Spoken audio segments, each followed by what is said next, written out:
Chapter 164. The wind was howling, and the rain was pouring. The rain was getting heavier and heavier.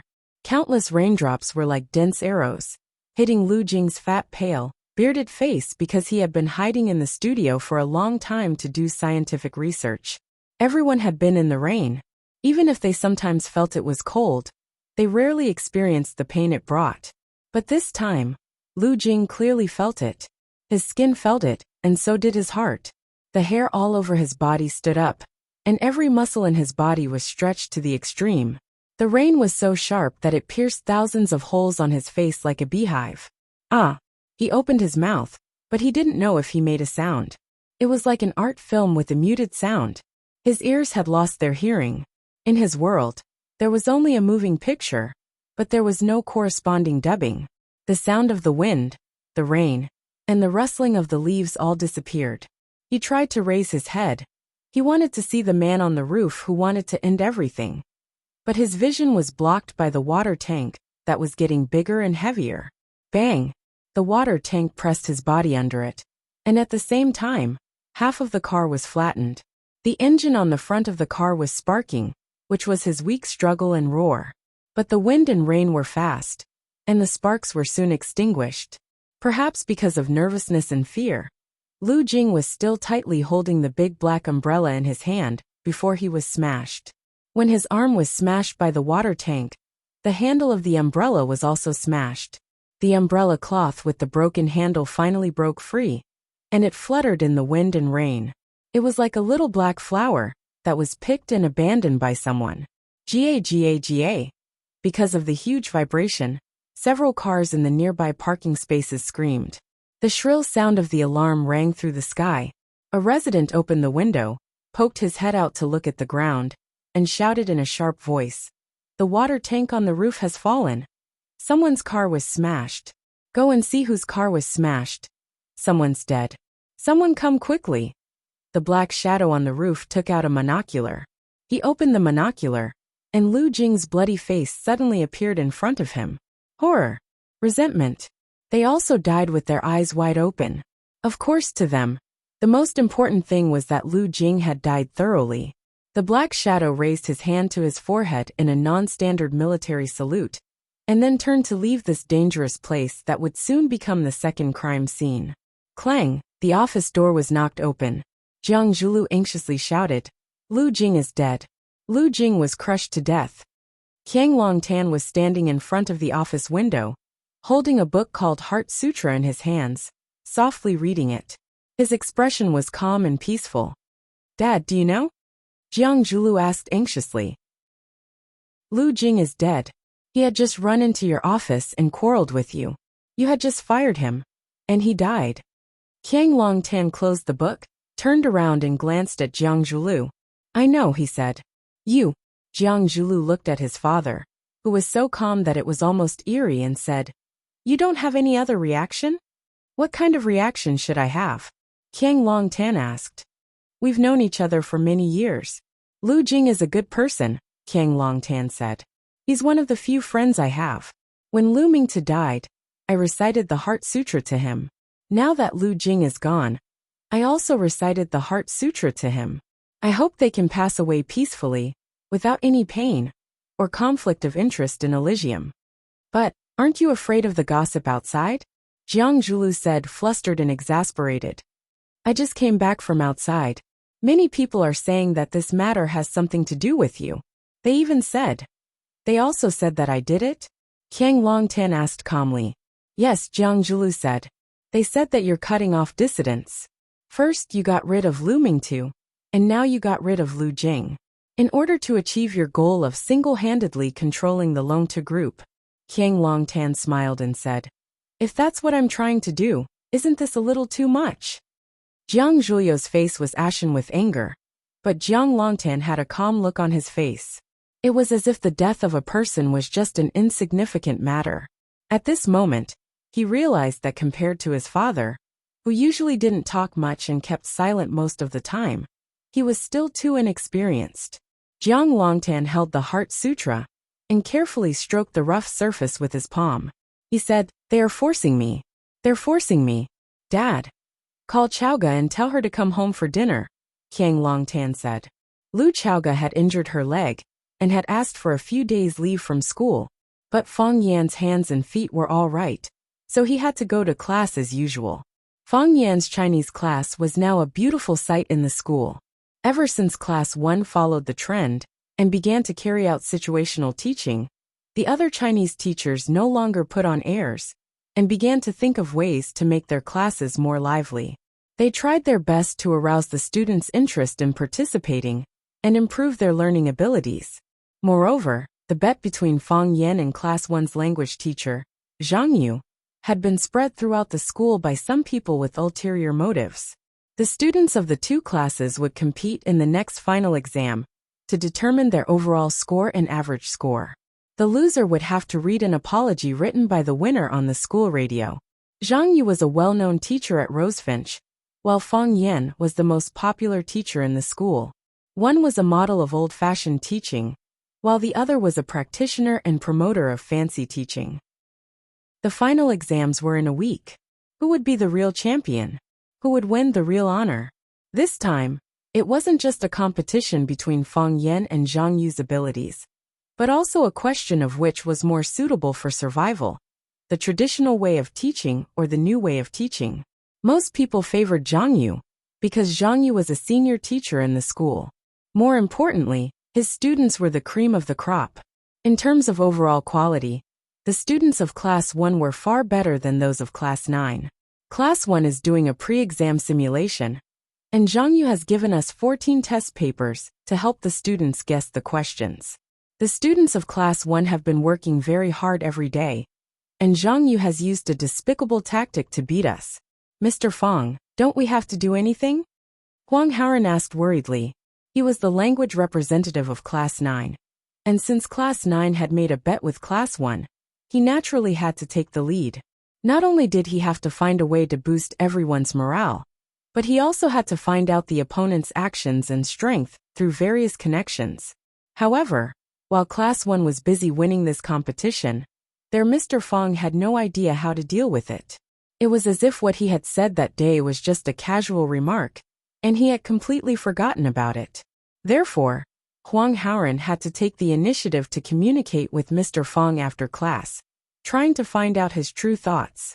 Is there any meaning to it? Fang Yan asked with a smile.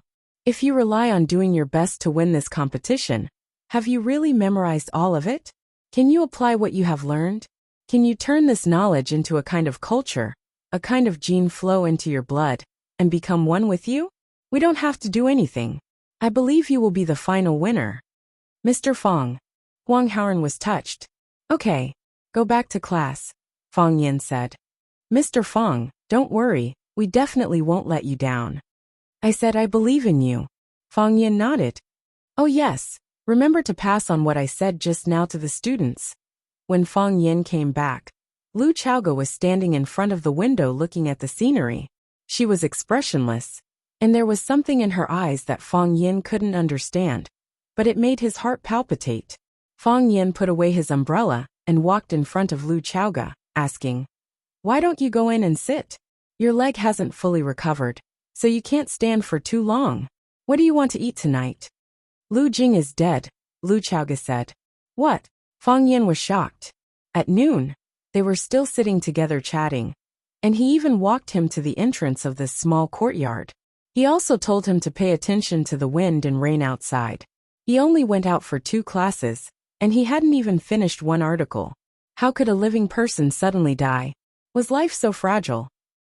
Fang Yan's expression became serious, and he said, "They are now crazy and have completely lost their minds." "They want me to lose my mind," Lu Chaoga said. "So the more it is at this time, the more we need to stay calm." "Jiang Zhulu called and asked me to go home for dinner tonight," Lu Chaoga said. "Asking you to go home for dinner at this time proves that Qiang Longtan wants to have a showdown with you," Fang Yan said. "It's not convenient for you to go home for dinner at this time. Shall I go with you?" "Okay," Lu Chaoga said. "Come with me." Fang Yingying and Fang Haohan ran out of the room. Fang Yingying looked at Fang Yan and said, "Junior Marshal Uncle, shall we go with you?" "Okay, let's go together," Fang Yan said coldly. Just think of it as improving our lives. Fang Yin turned to look at Lu Chaoga and said, I heard that you rich people eat steak and drink red wine for dinner? Chapter 165. The speed of the police investigation was extremely fast. In less than 24 hours after the accident, they had already found the car involved. They found the car in an abandoned factory compound. Of course, the driver who caused the accident had already escaped. That night, there was a heavy rain, which was the most natural cover. The rain had washed away many important traces, and even the tire tracks had disappeared. This had indeed increased the difficulty of solving the case. The car owner's information was also found. The car owner's name was Han Dongsheng, and he was the boss of a small construction team. He parked the car at the entrance of the construction site, and then stayed in the construction site to play cards with the workers. He had no idea that his car was lost, and he didn't know that his car had become an accomplice to a serious murder in the short period of time it was lost. Because there was a card player who testified for him, Han Dongsheng's suspicion of the crime was cleared. But who stole his car? This was still an unsolved mystery. The senior police officers in the police team compared the video that was taken when the car was driving. They found that the driver in the driver's seat was wearing a black shirt, a black hat, and a black mask. There was no way to restore his true appearance. Moreover, because the weather was too bad at that time, with the howling wind and heavy rain, the video was too blurry. It was difficult to even tell whether the driver was a man or a woman. You can't find any clues? Fang Yin asked. We can't find any clues, said Wang Dazhong, who was in charge of the case. Because this case involved Lu Chaoga, Jiang Zhulu had informed the leaders of the Huaqing Municipal Public Security Bureau. With the pressure from above, the police officers didn't dare to slack off. They also gave full respect to Fang Yin and Lu Chaoga, who came to question the case. But this is only temporary. Because the car is only one of the clues, our people are also looking for suspects with a motive. The other lines are also following up at the same time. I believe that we will definitely catch the criminal as soon as possible and give Miss Lu an explanation.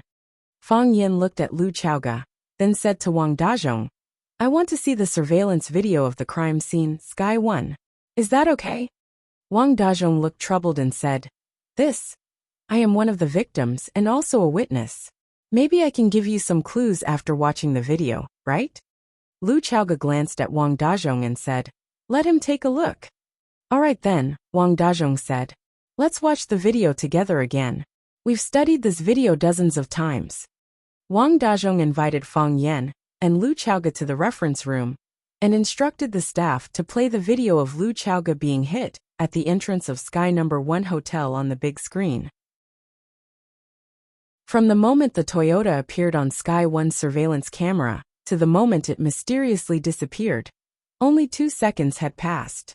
The content of the video flashed before their eyes.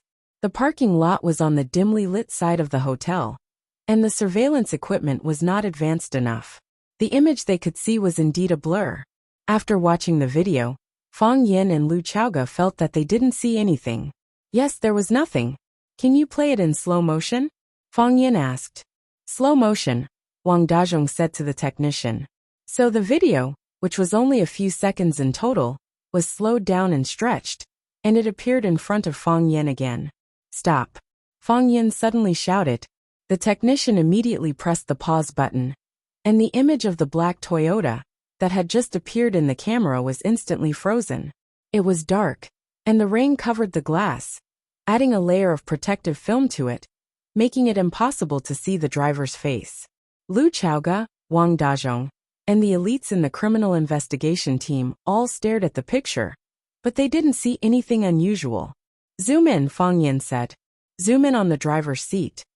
The technician heard Fang Yin's words and immediately did the corresponding action. Because the picture was constantly zoomed in, the pixels were infinitely diluted, and the image that could be seen became more and more blurry. Restore to the original state, Fang Yin said again. The technician adjusted the picture to the normal scale again. The pixels were clearer, but they still couldn't see anything strange. Is there a problem? Wang Dazhong asked doubtfully. Look at the steering wheel. Fang Yin said. What's wrong? Wang Dazhong looked at the steering wheel of the car and said, We have studied this 2-second video countless times. Did you find anything? There is only one hand on the steering wheel, Fang Yan said. Only one hand? Everyone's eyes were focused on the steering wheel. The technician also followed everyone's request to zoom in and out of the picture in that area, and then zoom in again and again. He kept repeating this action. Under Fang Yan's reminder, everyone found that there was indeed only one hand on the steering wheel. Does this mean anything? Wang Dazhong asked. We all know that when a person is doing something very important, he or she will focus all of his or her attention on a single point. Even if he is a professional killer. The wind is so strong, the rain is so heavy, the vision is so blurred, and the wheels may slip at any time. In order to improve the success rate of the mission, shouldn't he hold the steering wheel with both hands at the same time? He is a disabled person? Wang Dazhong asked in disbelief. Their detective work had never gone in this direction. They never thought that a disabled person would have such a deep hatred for Lu Chaoga, that he would insist on killing her with a car. Yes. Fang Yan nodded. A disabled person. Rain was the city's natural cleaner. After a heavy rain, the whole city looked clean and green. Huaqing was a little chilly in November. Lu Chaoga put on a long windbreaker. Fang Yingying and Fang Haohan put on sportswear. And Fang Yan tied a plaid scarf around his neck. He was not cold, but he felt that it was more artistic. Lu Chaoga still could not drive, so Fang Yan became her full-time driver. Under Lu Chaoga's guidance and the navigation, Fang Yan finally parked the car in front of the Jiang family's house. Hearing the car horn outside, the housekeeper opened the door. Seeing Lu Chaoga get out of the car, the housekeeper greeted her warmly. Miss Lu, you're back. Madam didn't go out to play mahjong today. She's been waiting for you. Lu Chaoga nodded and walked to the living room with Fang Yan's help. Ren Jin was watching TV on the sofa in the living room. Seeing Lu Chaoga come back, she greeted her with a smile. Chaoga, you're back. Auntie Run. Lu Chaoga greeted Ren Jin with a straight face. Chaoga, come sit here. Ren Jin walked up to Lu Chaoga, held her hand and said, Let's sit and talk for a while. Your uncle and Zhu Lu are still at the company. They said that they have an emergency meeting. Chaoga, where have you been these days? Your uncle Jiang came back and said that you had a car accident, and I was scared. Why didn't you come back to tell me about such a big thing like a car accident? Do you know how worried I was? Your phone is always turned off. It really makes me anxious. Are you hurt? You have a few cuts on your face. Are you okay? It seemed that the Jiang family had been very kind to Lu Chaoga. Anyone who didn't know the inside story would never doubt that the mother and daughter weren't their biological daughter. I'm fine, Lu Chaoga said. That's good. I'm glad you're fine. Ren Jin looked relieved and said, Chaoga, I don't mean to criticize you, but you can't do this again. You have to discuss it with everyone, and you can't bear it alone. Aren't we a family? Don't be so polite to us. I will. This incident has also taught us a profound lesson. Chaoga, you have to be careful when you make friends from now on. Don't let anyone you don't know get close to you. In this world, there is no lack of those toads who want to eat swan meat. People who want to reach the sky in one step. It's too hard to work. Who doesn't want to reap without sowing? You can't judge a book by its cover. Some people are willing to do anything to achieve their ulterior motives. You're still young and inexperienced, so you don't understand. Some people lie for money, some for sex, and some for feelings. What's the point? It's all for their own financial ends. From beginning to end, Ren Jin didn't even glance at Fang Yan or Fang Yingying and Fang Haohan, who were standing on either side of him. She treated the three of them like they were invisible, and her attitude affected the nanny as well. According to the rules of the house, the nanny had to make tea for the guests as soon as they arrived. But should she make tea or not? Ren Jin ignored Fang Yan, Fang Yingying and Fang Haohan, but when she chatted with Lu Chaoga, she attacked and condemned Fang Yan with every word she said. In her heart, Fang Yan was just a schemer, who was like a toad lusting after a swan's flesh for no reason. For some reason, she was filled with hostility towards Fang Yan. Fang Haohan glanced at Fang Yan, then at Ren Jin. Taking Fang Yingying's arm, he said, Hero, I'm hungry. I want to eat. Then let's fill our stomachs, said Fang Yingying. Hence, Fang Haohan went over to the coffee table, picked up the glass that Ren Jin had been drinking tea from, took a big bite out of it, and started chewing. Chapter 166. Kacha kacha kacha. No one spoke again, and they even forgot to breathe. In addition to the voice of a popular female singer, who was singing passionately through the national talent show, there was only this creepy sound of eating glass.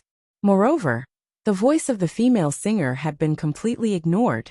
There was only one rhythm and one sound in everyone's ears. Kacha kacha kacha. Ren Jin's eyes widened and her mouth opened wide, looking at the man who was chewing glass in disbelief.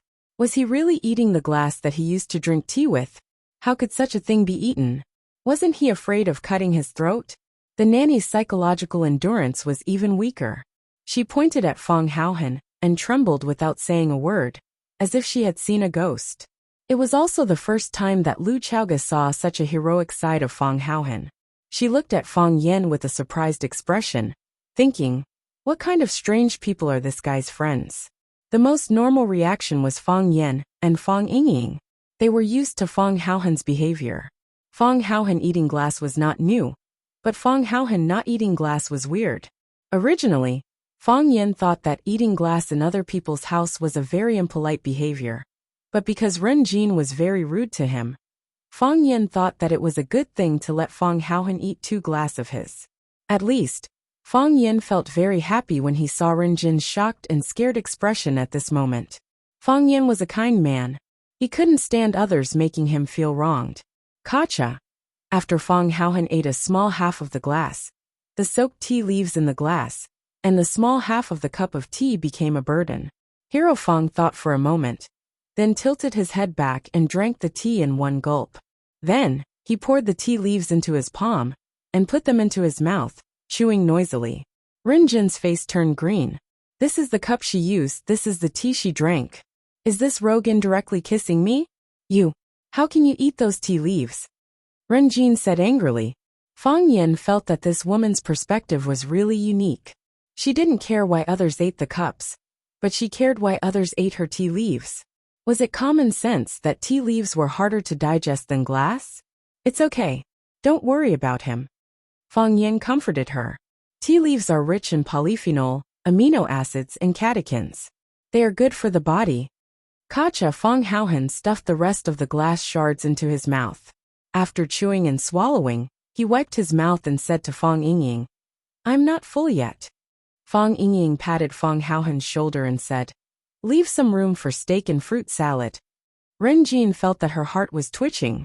Listen, what are these 2 guys talking about? They ate my cup, drank my tea, and now they want to eat my family's steak and fruit salad. You. Ren Jin pointed at Fang Yingying and Fang Haohan and shouted, get out of here. Our family doesn't welcome you. Fang Yingying looked at Fang Haohan with a complaining look and said, I told you to bear with it. Look at how angry you are. Old lady, don't be angry. It's easy to get wrinkles when you are angry. How about we ask Junior Marshal Uncle to buy you a glass? Old lady. Ren Jin felt like she was struck by lightning. Everything else was ignored by her. Her mind kept repeating the 3 blood-red words old lady. Old lady. How could they call her old lady? She had beautiful black hair, pink skin, bright eyes, and she also had well-maintained buttocks and breasts. How could he call her an old lady? Ren Jin's first reaction was to immediately find a mirror and look at herself in the mirror to see if there was anything wrong with her dress today. Otherwise, why would someone be so blind as to mistake a flirtatious mature woman like herself as an old lady? Fang Haohan, who was accused by Fang Yingying, felt extremely wronged and argued. Hero, you told me to eat something to fill my stomach. I did say that, but didn't you see the old lady was angry? Lu Chaoga. Ren Jin finally exploded. She shouted with a sharp voice and pointed at Fang Yen, Fang Yingying, and Fang Haohan and said, who are these people? What kind of scoundrels are they? What did I tell you just now? Don't make friends with those people you don't know. You just brought them home to anger me. Lu Chaoga. I usually treat you well. And this is how you treat me? Do you want to anger me to death? Auntie Run, I didn't mean that. Lu Chaoga said. Good. You didn't mean that, did you? Lu Chaoga pointed at Fang Yan and said, Let him go. Let them all go. I don't want to see them. I want them to disappear in front of my eyes immediately. Auntie Ren, they are my friends. Lu Chaoga said. Ren Jin calmed down. She stared at Lu Chaoga with burning eyes, and then looked at Fang Yan, Fang Yingying, and Fang Haohan as she sneered and said, I understand. Lu Xiaoga, are you bringing people back to flaunt your strength? Auntie Ren, I don't understand what you mean. Lu Chaoga said. You don't understand? Lu Chaoga, you don't remember, do you?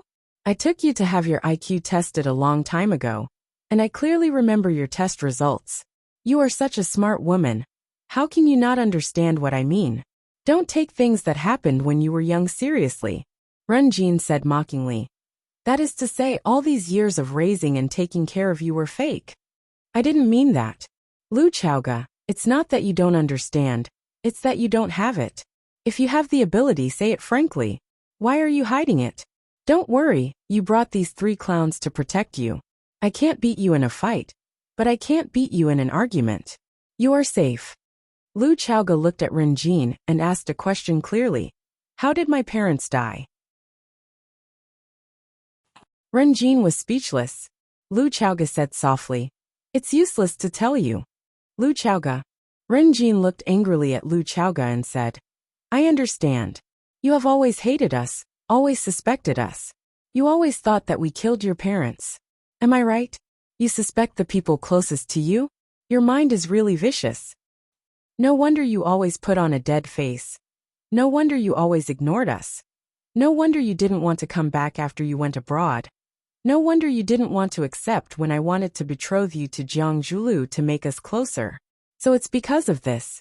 So many years of love are going to be erased just because of your suspicion? Lu Chaoga, do you have a conscience? Are you cold-blooded and heartless to this extent? Lu Chaoga looked at Ren Jin and said, Aunt Ren, what do I have to say to make you understand? You don't have to say anything, I already understand.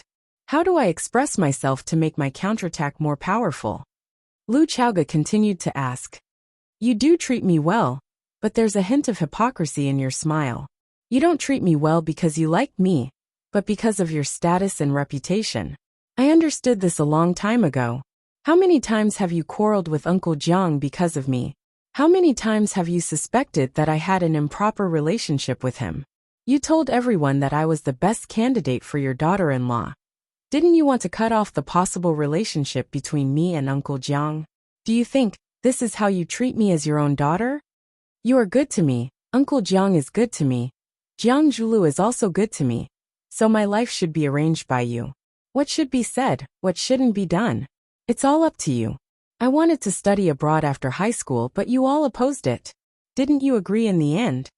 What kind of effort did I put in for this? Lu Xiaoga asked. You forcibly took me back from the United States. Did you care about what I thought? You forcibly arranged for me to be your daughter-in-law. Did you consider my feelings? Or do you care, whether I like him or not? Yes, it's because you treat me well that I can't resist. Because my parents died early. I was raised and taken care of by you. I have to live for your wishes. Is that right? Do you understand how I feel? Every time you peel an apple for me, I will think about what you are going to ask from me. Every time you personally cook a bowl of noodle soup for me, I have to think about what kind of deal is behind this bowl of noodle soup. So, I don't want to talk more and more. My life is getting more and more depressed. Every day when I wake up, I feel that my skin is stiff, the air is thin, and even breathing is difficult.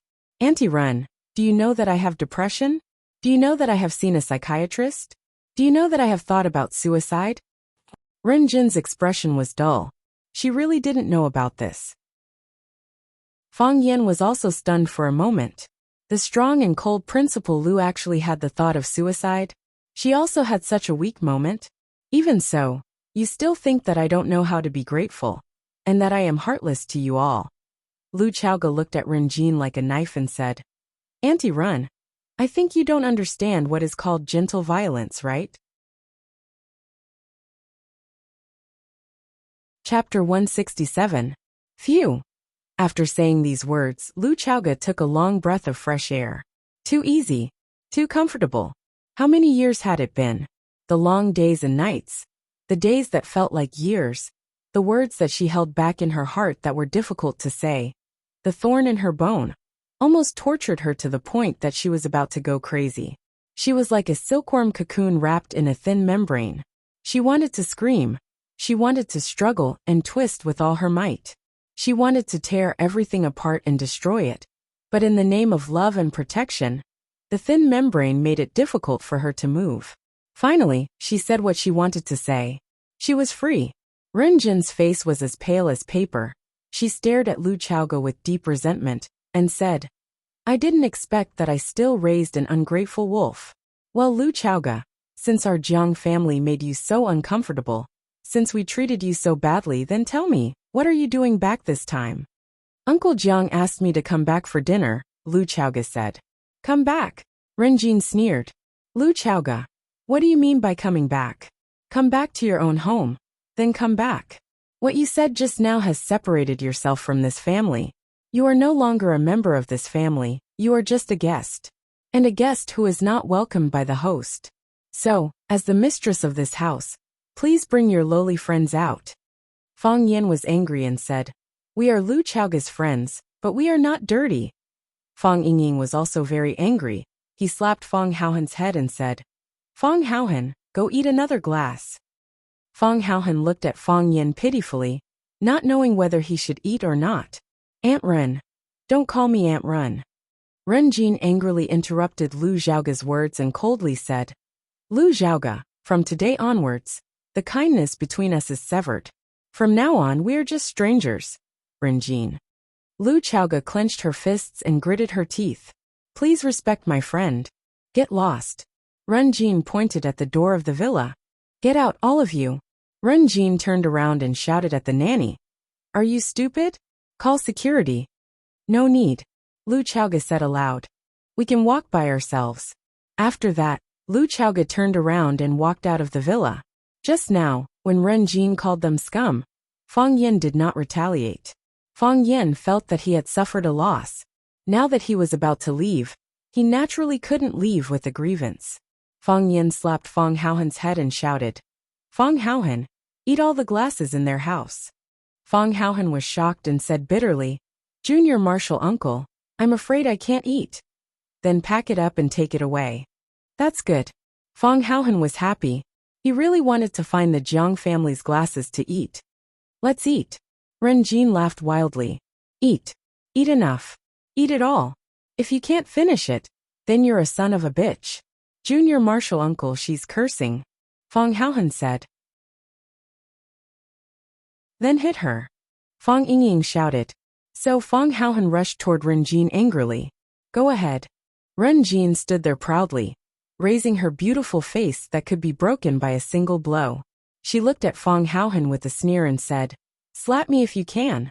Fang Haohen was stunned.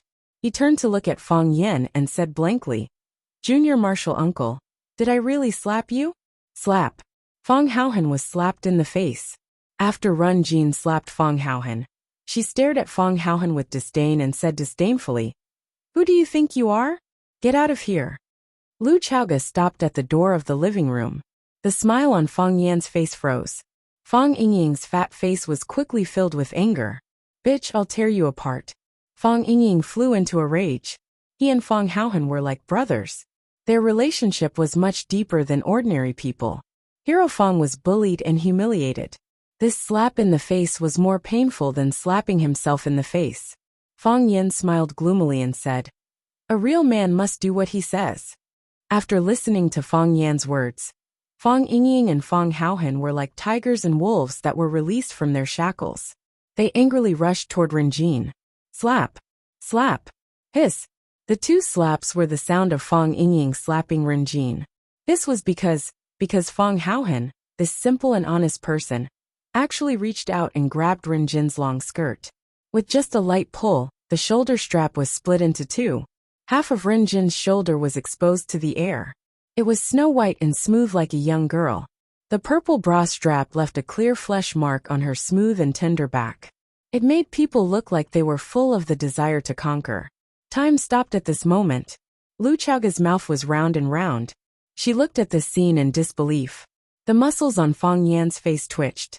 His eyes were sparkling as he stared at Ren Jin's sexy shoulder and the equally sexy bra strap. I just said it casually. Why did you really tear it? Fang Yingying trembled with excitement. This man. Ren Jin's expression was the calmest. She was angry to the extreme, so she was calm to the extreme. She stood there with a face full of arrogance. She stared coldly at Fang Haohan and said, "Tear. Continue to tear." Fang Haohan looked at Ren Jin's eyes. He felt that this woman had a strong power that he couldn't see but could feel. Lu Chaoga came over and put the silk scarf on Ren Jin's shoulder. She said, "My friend didn't do it on purpose. I think he probably didn't expect such a thing to happen." She turned to look at Fang Yan and said, "There are video surveillance cameras in all the public areas of this villa."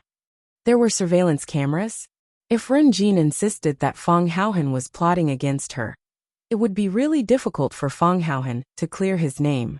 Fang Yan quickly jumped out to explain and said, "Yes, Fang Haohan is a bit stupid. He usually likes to do stupid things. Which normal person would eat a glass? Isn't there something wrong with his brain?"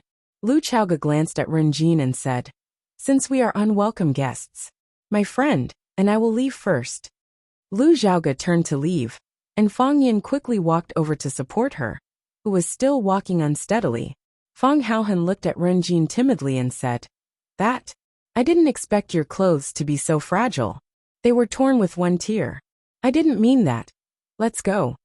Fang Yingying grabbed Fang Haohan's arm and said. Fang Haohan turned around and looked greedily at Ren Jin, who had an inviolable expression, and said, "She is so beautiful. I want to find a wife like her in the future." Fang Yan and Lu Chaoga had just walked to the small courtyard of the villa. Before they had time to get into the car, the door of the villa opened again. Clatter. The electronic door extended to both sides, and then a black Bentley stopped at the gate of the courtyard. The bodyguard in the passenger seat quickly got out of the car, and Jiang Zhulu got out, followed by King Long Tan, the chairman of the Longta group. King Long Tan saw Lu Chaoga standing by the car and said with a smile, "Did Chaoga just get here?" "I'm going back," Lu Chaoga said. "Go back." King Long Tan was surprised. "Didn't we agree to have dinner together tonight? I rejected several social engagements just to come back and have a good meal with you. What? You don't want to give me this chance?" I told her to leave. Ren Jin appeared at the door of the living room with a silk scarf draped over her shoulders and said, "They are unwelcome." "Nonsense." Jiang Longtan scolded. "Xiaoga is our family. She's our family. How could she be unwelcome?" Ren Jin looked at King Long Tan with a sneer on her face and said, "King Long Tan, even if you dig out your heart and liver and feed them to them, it's just like throwing a meat bun at a dog. If you're interested, I have a recording of what she said just now. You can listen to it carefully. You treat her as your family, but she thinks that your home is a prison and wants to run away immediately. Let her go. If she becomes depressed or commits suicide again, who will bear the responsibility?" King Long Tan turned his eyes to Lu Chaoga and asked her if what she said was true. Lu Chaoga nodded and said, "Uncle Jiang, let me go. I don't want to have dinner with her. I don't think anyone has an appetite now." Fang Yingying and Fang Haohan both wanted to say that they had an appetite. They had been busy for half a day and were still hungry. But Fang Yan stopped them with a look.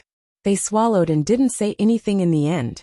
Jiang Longtan heaved a deep sigh and said, "Family harmony brings prosperity to all things. I'm responsible for the mess at home. Well, since I can't eat anymore, let's sit down and talk about something.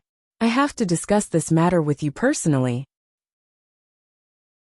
Lu Chaoga looked at King Long Tan and asked, "What is it?" Jiang Longtan's brows deeply furrowed as he solemnly said, "A lot of things have happened recently. First you were attacked, and then Lu Jing died suddenly. To be honest, I'm under a lot of pressure. I, King Long Tan, can say that I have a clear conscience, but I still can't ignore everyone's views and criticism. Everyone outside is saying that I'm the one who did it. They say that I killed him in order to control the whole Longta group. I know that I'm not that kind of person. The reason why I haven't made that decision is because I think that the power of the whole is the strongest, and the most competitive. Qiang Longtan looked at Lu Chaoge with a gentle expression and kind eyes, as if he was looking at his most beloved daughter, and said, I just held a meeting with the company's top management, and a lawyer notarized it on the spot. I'm going to transfer your father's shares to your name. In other words, I'm going to give you half of the Longtu Group. You deserve it.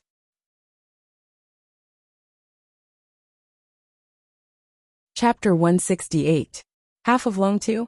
Fang Yin opened his mouth slightly, his face full of surprise and joy. What surprised him was that Qiang Longtan was really willing to give away half of Longtu. Although Lu Chaoge's father, Lu Mingtu, had founded Longtu Group with Qiang Longtan, and the company name Longtu was taken from Qiang Longtan's and Lu Mingtu's names, Lu Mingtu had used his technology to invest in the company. Moreover, due to his untimely death, the Lu family had long been separated from Longtu Group. The reason why Longtu Group could develop to its current scale was almost single-handedly created by Qiang Longtan. It could be said that Qiang Longtan was fully deserving of the soul and king of Longtu Group. However, Qiang Longtan was actually willing to split the product of his hard work into two and give it to the daughter of an old friend. What surprised him was that with the current market value of Longtu Group and the possible future profits, Lu Chaoge would become a millionaire overnight. Fang Yin originally thought that he had hugged a thick thigh, but in the blink of an eye, this thick thigh had become a giant thigh. As long as Lu Chaoge took over these shares, her name might appear on the next Forbes World's Richest list. In this case, Lu Chaoge would be too embarrassed to take back her Rosefinch courtyard, right? Fang Yin was already full of expectations for his future life. As long as he continued to curry favor with Lu Chaoge and maintain a close friendship and comradeship with Lu Chaoge would bring him to eat, drink, and sleep with big breasts. The problem was, did Qiang Longtan's actions prove that he was really not the murderer who killed Lu Chaoge's parents? Fang Yin felt that his IQ was not enough. The situation in front of him was getting more and more confusing. Fang Yingying and Fang Haohan, these two idiots, didn't understand what Qiang Longtan's words meant. Fang Haohan's eyes occasionally glanced at Ren Jin, who was on the steps. The more he looked at her, the more he felt that this woman was interesting. Fang Yingying was trying to persuade him to give up on this idea, telling him that the women in the city were tigers, and that he should avoid them at all costs. Jiang Zhuyo's expression was calm. It seemed like he already knew about his father's actions.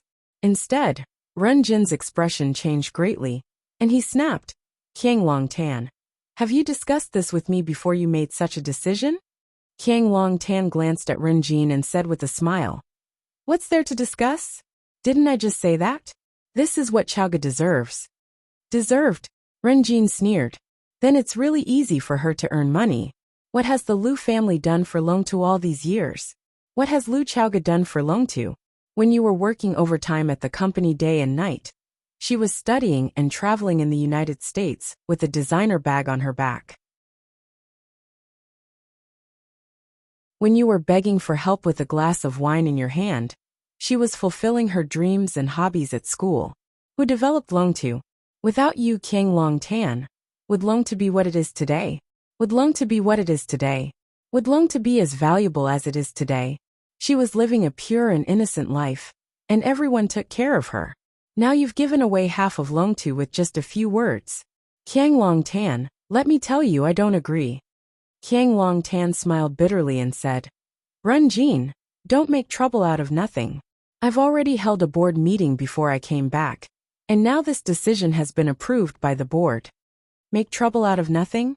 Ren Jin's expression was extremely ugly. Anyone who heard that their husband had given away billions of assets to someone else would have such a reaction. Moreover, this was a woman she hated very much. At that time, the investment in Longtu was made by me. According to the laws and regulations of joint property, I own half of your shares in Longtu, so I also have the right to vote.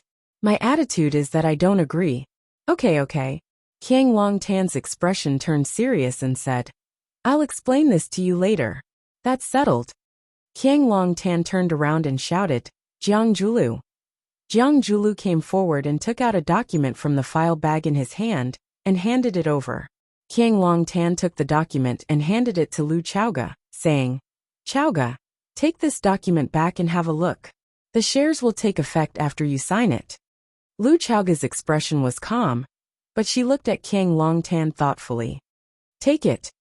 Qiang Longtan smiled warmly and said, although this sounds a little distant, we'll be working partners from now on. Lu Chaoga took the document from Qiang Longtan's hand and said softly, thank you. You really do owe me a thank you. Qiang Longtan nodded and said with infinite emotion, I've indeed invested too much in Long to group time, energy and everything. Fortunately, we're still a family. Long to won't be divided, it's still a strong whole. Yes, Lu Chaoga said. Long to won't be divided, it's still a whole. It's always been like that. Jiang Zhulu walked up to Lu Chaoga, smiled elegantly, and said in a very gentlemanly manner, Chaoga, congratulations. To be honest, I'm a little uncomfortable with my father's decision. That's half of Long to we're talking about. But I still have to congratulate you. As my father said, you deserve it. The Jiang family isn't as greedy as people think, and we don't covet other people's things. Now that you've gotten back what belongs to you, I hope you'll be able to let go of the knot in your heart and be truly happy. Pausing for a moment, he glanced at Fang Yin beside him and said, also, I want to say that I haven't given up. My pursuit of you has just begun. Why are you saying that? Qiang Longtan waved his hand and said, I'm innocent. There's nothing to explain. But I won't get involved in your pursuit of Chaoga. That's between you young people. Chaoga, there's something I need your help with. Once the contract comes into effect, we'll need to hold a press conference to announce the change in ownership. Is that okay with you? No problem, said Lu Chaoga. Good. Qiang Longtan nodded. It's settled then. If it's not convenient, I won't force you to stay for dinner. I'm tired. I'll let Zhulu drive you. Qiang Longtan waved his hand and walked up to Ren Jin, who was standing on the steps, looking exhausted. Lu Chaoga's car started up slowly, and the light from the back of the car shone on the wall, Qiang Longtan, Ren Jin, and Jiang Zhuliu's faces. The light flickered on and off, and the expressions on their faces changed. It had been raining for a few days, and the nights in Huaqing were damp and cool. 19-Step Street used to be narrow and short, and people who had nothing better to do would only need 19 steps to walk the entire length of the street. Of course, 19-Step Street was no longer what it used to be. It was now one of the busiest streets in Huaqing. A young man and a young woman walked on 19-Step Street, attracting the attention of countless onlookers. Some people even took out their phones and tried to take pictures of them. The girl looked to be about 18 or 19 years old.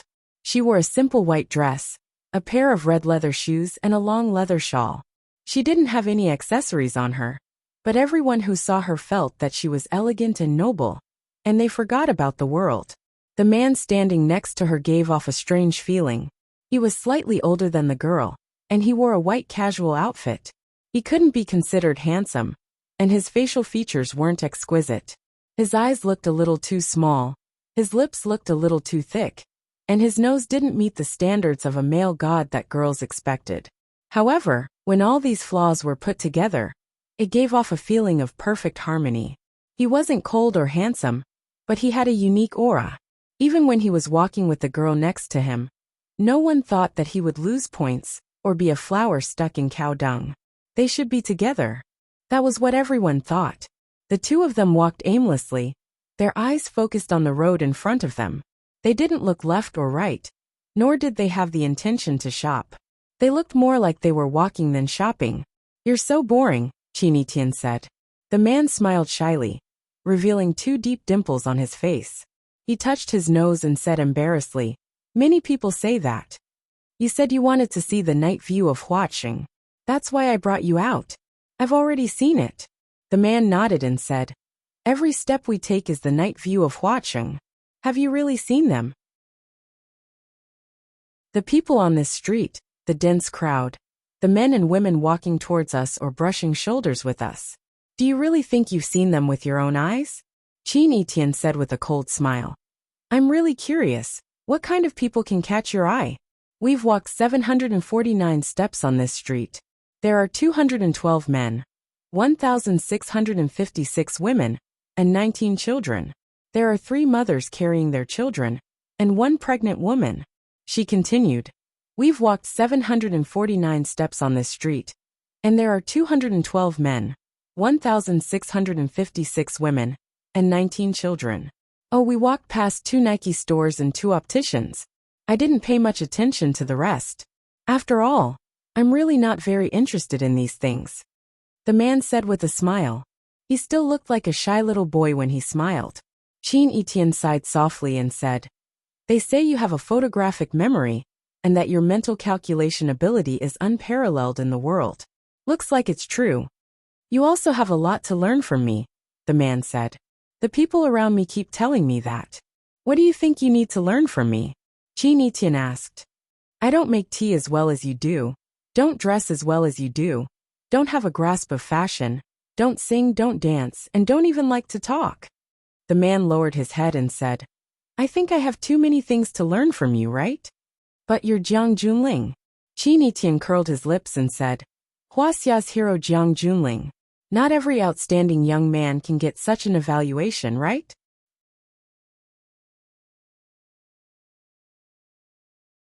Chapter 169. The Tao Addict, Song Transplanting Seedlings, once said, Jiang Junling is the first hero of Huaxia. He also said, the son should be like Jiang Junling, and the adopted daughter must be like Qin Etienne. Because the Tao Addict's skill in judging people was the best in the world, Jiang Junling and Qin Etienne, who were greatly praised by him, immediately became famous. Even the young people who had the same status as them, or who had even more illustrious family backgrounds, were far behind them in terms of influence. The Tao Addict praised Jiang Junling twice in a row, and flattered Jiang Junling as the first hero of Huaxia. But he also put Qin Etienne in the same position as him. Therefore, Qin Etienne's status also rose and became a shining pearl. After listening to Qin Etienne's words, Jiang Junling's shy face became more embarrassed. He shook his head and said, there are many talents in Yanjing and heroes are like carps crossing the river. Huaxia is a big place with many talents. How can Jiang Junling dare to say that he is the first hero?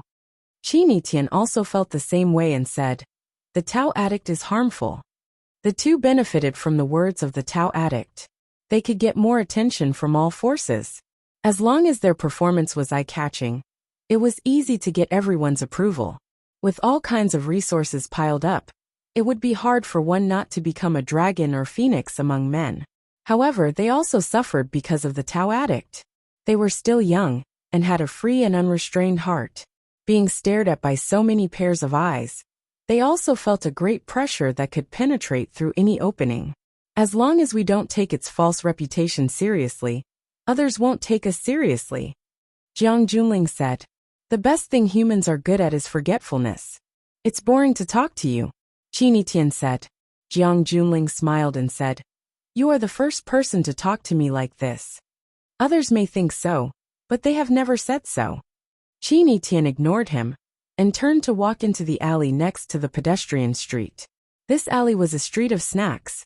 There were juice shops, fruit shops, fried ice shops, fishball shops, and even more barbecue shops. 10 o'clock at night was the time when the barbecue stall's business was at its peak. Countless men and women gathered around the square tables, ordering a few skewers of lamb, chives, and eggplants to go with the wine, playing finger-guessing games, and having a great time. Qin Etienne found an empty table and sat down, then shouted, boss order. The proprietress came over with the menu. When she saw Qin Etienne's face clearly, she was stunned. The eloquence that she had developed over the years in the night market suddenly disappeared. It was as if she had suddenly lost the ability to speak. She wanted to praise Qin Etienne, but she couldn't bring herself to say it. For the first time, she felt that praising someone was actually a form of blasphemy. Qin Etienne took the menu and began to look through it. Then he ordered quickly, 4 skewers of beef, 4 mutton skewers, 2 chicken feet, 2 corn, 2 chives, oh, and a portion of sea white bean sprouts. Give me 2 mugs of draft beer. Thank you. Miss, you alone. I'm afraid you can't finish so much, the proprietress kindly reminded her. Qin Tian pointed at Jiang Junling and said with a smile, I have companions. Oh, then I'll go prepare now. The proprietress smiled fawningly and trotted away. Qin Tian waved at Jiang Junling and said, It's my treat tonight. Jiang Junling smiled but didn't say anything. He stood far away from the barbecue stall and didn't want to move. He didn't want to sit on the greasy stool and accompany Qin Tian to eat the barbecue food of unknown origin. Jiang Junling, you still can't put down that stinky attitude? Qin Tian said sarcastically. My attitude isn't stinky. How can it be stinky? Jiang Junling said with a smile. Enjoy it. I'll wait for you. How boring. Qin Tian looked at Jiang Junling and said. At that moment, the beer that Qin Tian ordered was served. She picked up 2 mugs of beer and walked straight to the group of men at the next table. She said, Are you guys playing finger guessing? Count me in. As she spoke, she had already picked up a plastic chair with her foot and sat down. She put the beer on the table and said, Can we start now? Silence. Dead silence. The pupils of the blonde skinny boy expanded. The acne on his pigtail opened his mouth wide. The azure dragon tattooed on his left arm, and the heavenly wolf tattooed on his right arm. The big fatso who bragged to his friends that he wanted to drink the strongest alcohol, eat the fattest meat, and use the sharpest sword to fuck the sexiest woman, just like the protagonist of a novel by Gu Long. Everyone looked at Qin Tian in surprise, looking at the woman who suddenly appeared in front of them. They were a little nervous, a little scared, but most of them didn't know what to do. This woman, she can't be a female demon, right? Knowing the background of the people at the table, the lady boss was worried that the delicate girl would be at a disadvantage sitting with them. She was about to come over and give her a friendly reminder, but the scene that unfolded in front of her left her puzzled and confused. The most vicious and greedy gangsters of the 19th Street welcomed such a fat sheep with this kind of attitude? What? You don't want to? Qin Tian raised her eyebrows and asked. Her frown made the hearts, livers, lungs, and other organs of the gangsters melt. Azure Dragon Sky Wolf looked at Qin Tian carefully and said, Girl, we don't know what kind of game you like to play. I'm fine with any kind. You guys can teach me, Qin Tian said. Then let's play the 15 to 20 game we just played? Up to you. Start. Azure Dragon Sky Wolf shouted loudly. The others were also excited. With such a goddess on the scene, who wouldn't be on their best behavior? What was that saying again? When men and women pair up, drinking is only enjoyable. While Qin Tian and the gangsters were having fun drinking and playing finger guessing, Jiang Junling was standing at the place where he had just stopped. His clothes were immaculate, his hair unruffled, his back ramrod straight. He maintained a calm and gentle smile on his face. Even if he had to wait for a long time, he wouldn't look anxious at all. It was only a few meters away, but it was like standing in 2 different worlds. After drinking the beer, he ordered more. After eating the barbecue, he ordered more. As time passed, it was late at night. Qin Tian finally stood up. Lady boss, please pay the bill. Azure Dragon Sky Wolf shouted heroically. Let me do it. Qin Tian stopped him. We just agreed that this meal is on me. Sister Tian, this is what we men should do. Azure Dragon Sky Wolf wanted to fight for it again. You can also pay the bill. Qin Tian said. She pointed to the lady boss and said, Pay her back the money you owe. The lady boss's face changed and said anxiously, No need. It's really not necessary. You guys are giving us face by coming here for a meal and a bottle of wine. We can't wait to be happy. It's for us to warm up. She wasn't being modest. She was afraid from the bottom of her heart. These gangsters often fought with each other if they didn't agree. They would smash the tables and chairs, smashing their stall. If they didn't want to pay for the damage, then their hard work for several days would be in vain. If these gangsters just ate and drank, it wouldn't be a big problem for them. You want them to pay. Isn't that suicidal? Listen to what you're saying. Do you think we don't need your money for a meal? Azure Dragon Sky Wolf said with a red face. Since Sister Tian said so, we have to pay. Not only this meal, but also all the money we owe you before. Azure Dragon Sky Wolf took out a bunch of banknotes from his trouser pocket and stuffed them into the lady boss's hand without counting them. He said, You count first, we'll pay if it's not enough. He then pointed to the lackeys around him and said, You guys also take out your money. As a result, the lackeys opened their bags one after another.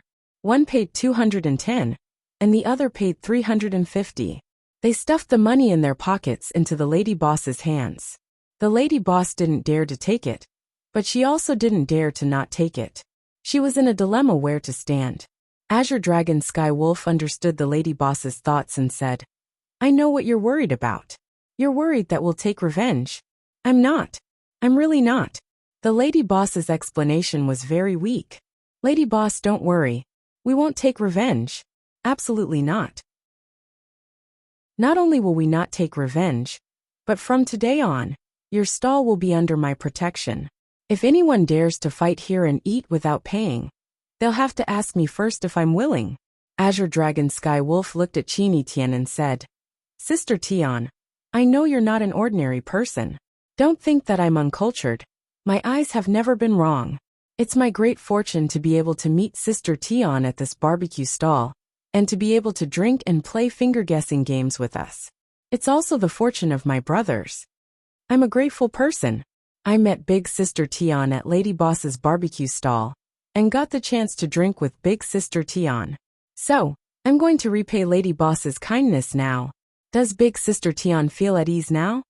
Chini Tian smiled and nodded. She looked at Azure Dragon Sky Wolf with her beautiful eyes and said, I've never doubted you. Chini Tian waved at them, and the group of gangsters shouted affectionately, Sister Tian, take care. The autumn wind was bleak, and the lady boss stood in the wind with a handful of banknotes in her hand. Chini Tian walked right past General Jean, not bothering to greet him. Jiang Junling took the initiative to follow him and said with a smile, Chini Tian, do you think this kind of life is interesting? Interesting, Chini Tian said. I like this kind of life. Jiang Junling, you're not down to earth. Why do I have to be down to earth? Jiang Junling said with a smile. We and them are not the same kind of people. You sit with them, you drink and play finger-guessing games with them, you call them brothers. But you're still above them. You're always looking down at them, and they're always looking up to you. Isn't that the case? Jiang Junling smiled brightly, revealing his snow-white teeth and said, They can't enter our world, so I won't easily cross into their world. Chapter 170. So you always maintain a high and mighty attitude like a god? Chini Tian asked. Your so-called fusion, isn't it just another form of being high and mighty? Wherever you go, you change the fate and direction of some people and things. Just like that lady boss. You are also a god. The difference between us is that I am a god who does not do things, and you are a god who does things. I am not a god.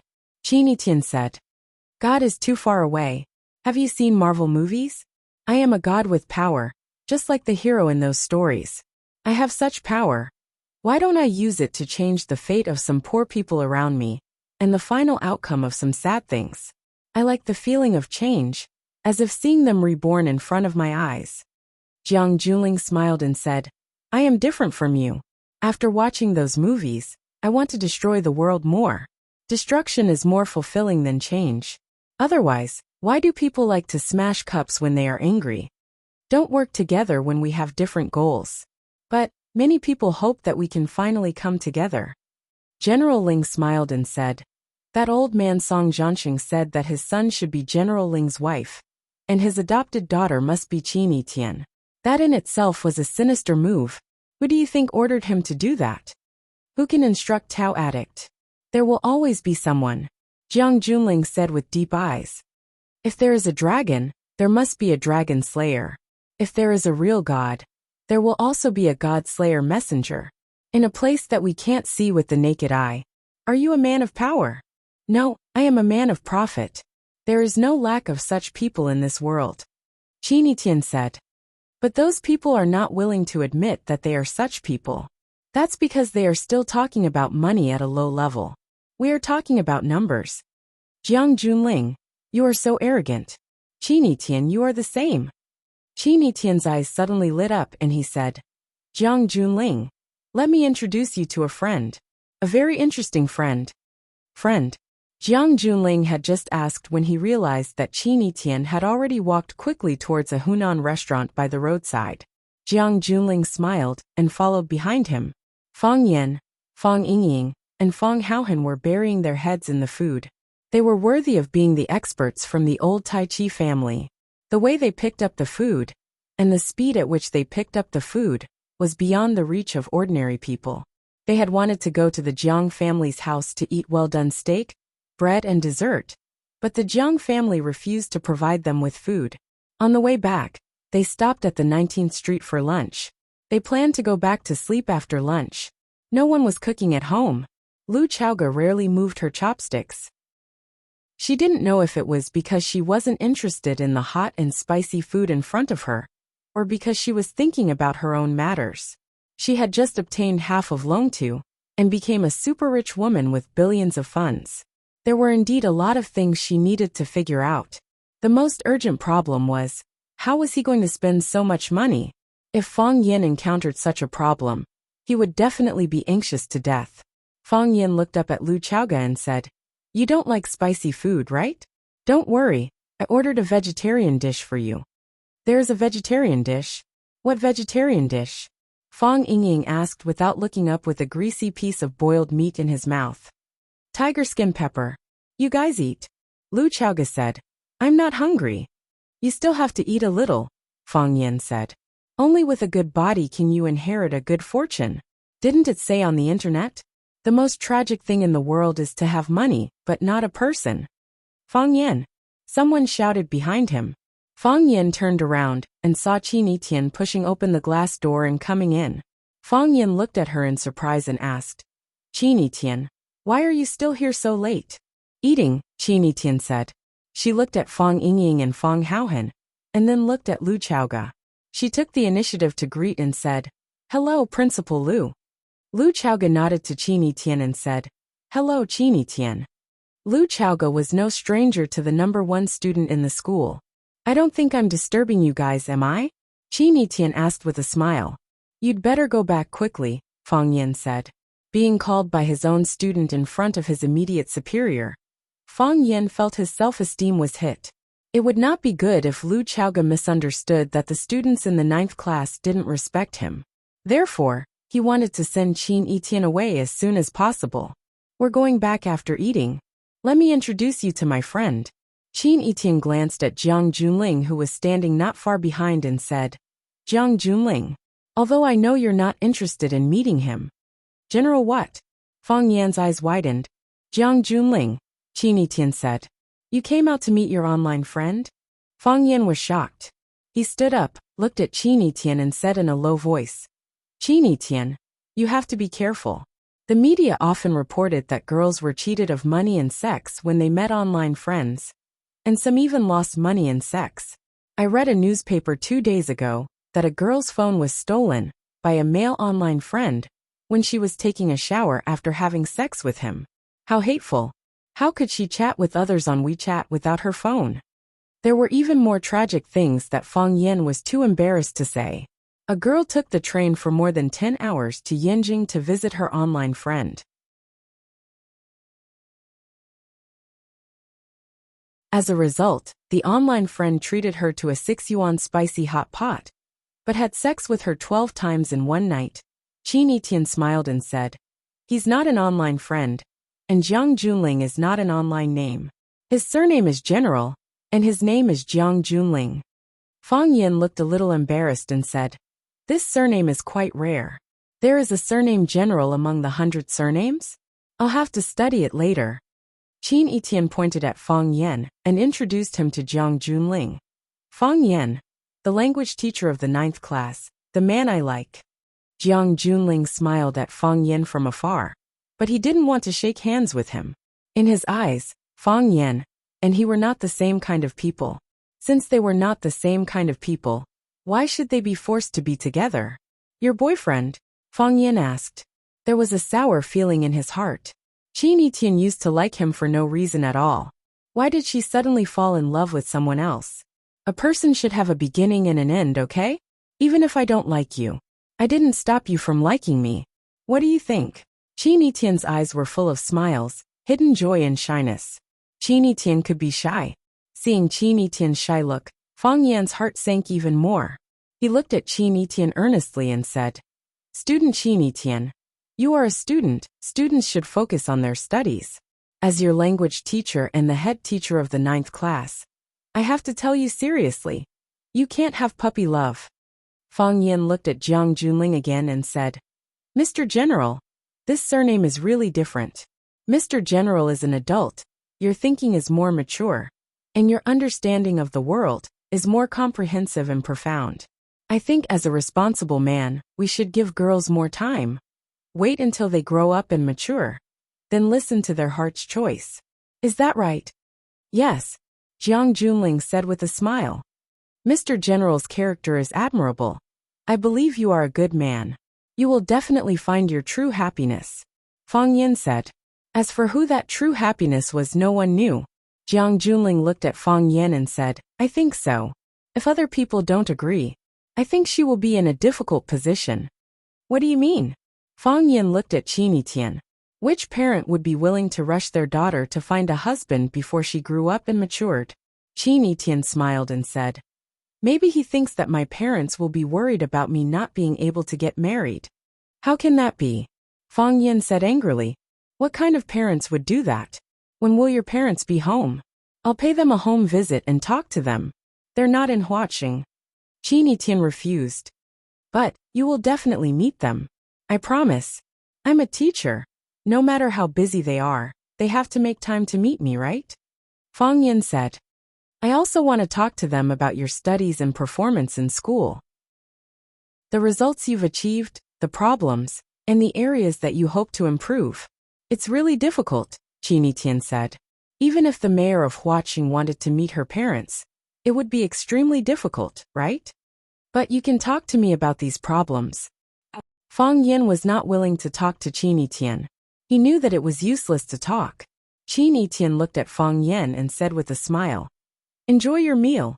I won't disturb you anymore." After nodding at the others, he turned around and walked out. Jiang Junling looked at Fang Yan and followed behind Qini Tian. "It's really beautiful," Fang Yingxiong praised sincerely. "Ren Jin is beautiful too," Fang Haohan added. Fang Yan looked at Lu Chaoga and said, "Actually, our Principal Lu is the prettiest. Principal Lu, you'll be leaving Rosefinch soon, right? If you go to Longtu, will you bring a secretary or assistant with you? You know, I'm a language teacher. Today, I'm going to recruit people of talent and family. I think I'm qualified for this job. Believe in my sincerity. Believe in your eyes. I'll bring you a comfortable and satisfied smile." Lu Chaoga looked at Fang Yan and asked, "Why do I have to leave? Don't tell me you still want to stay in Rosefinch?" Fang Yan asked in confusion. How cool would it be to be the deputy director of Longta Group? It would be much better than staying in Rosefinch, right? "Before I understand a lot of things, I won't leave Rosefinch," Lu Chaoga said. "Rosefinch can be my Rosefinch, but Longtu is someone else's Longtu." Chapter 171. What do you think? Qini Tian asked. What do you mean? What do you mean? Jiang Junling asked. What do you mean? I'm not a Tao addict, and I don't know how to judge people, Jiang Junling said with a smile. As long as you're human, you'll judge people, Qini Tian said.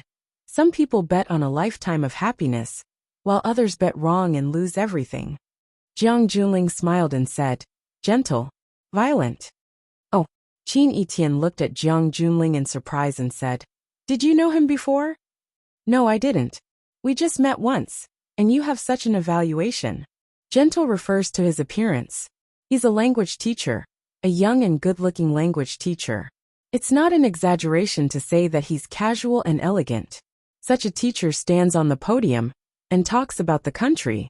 He must be very popular among girls, right? However, he has a strong desire to break the rules. There are two kinds of people in this world.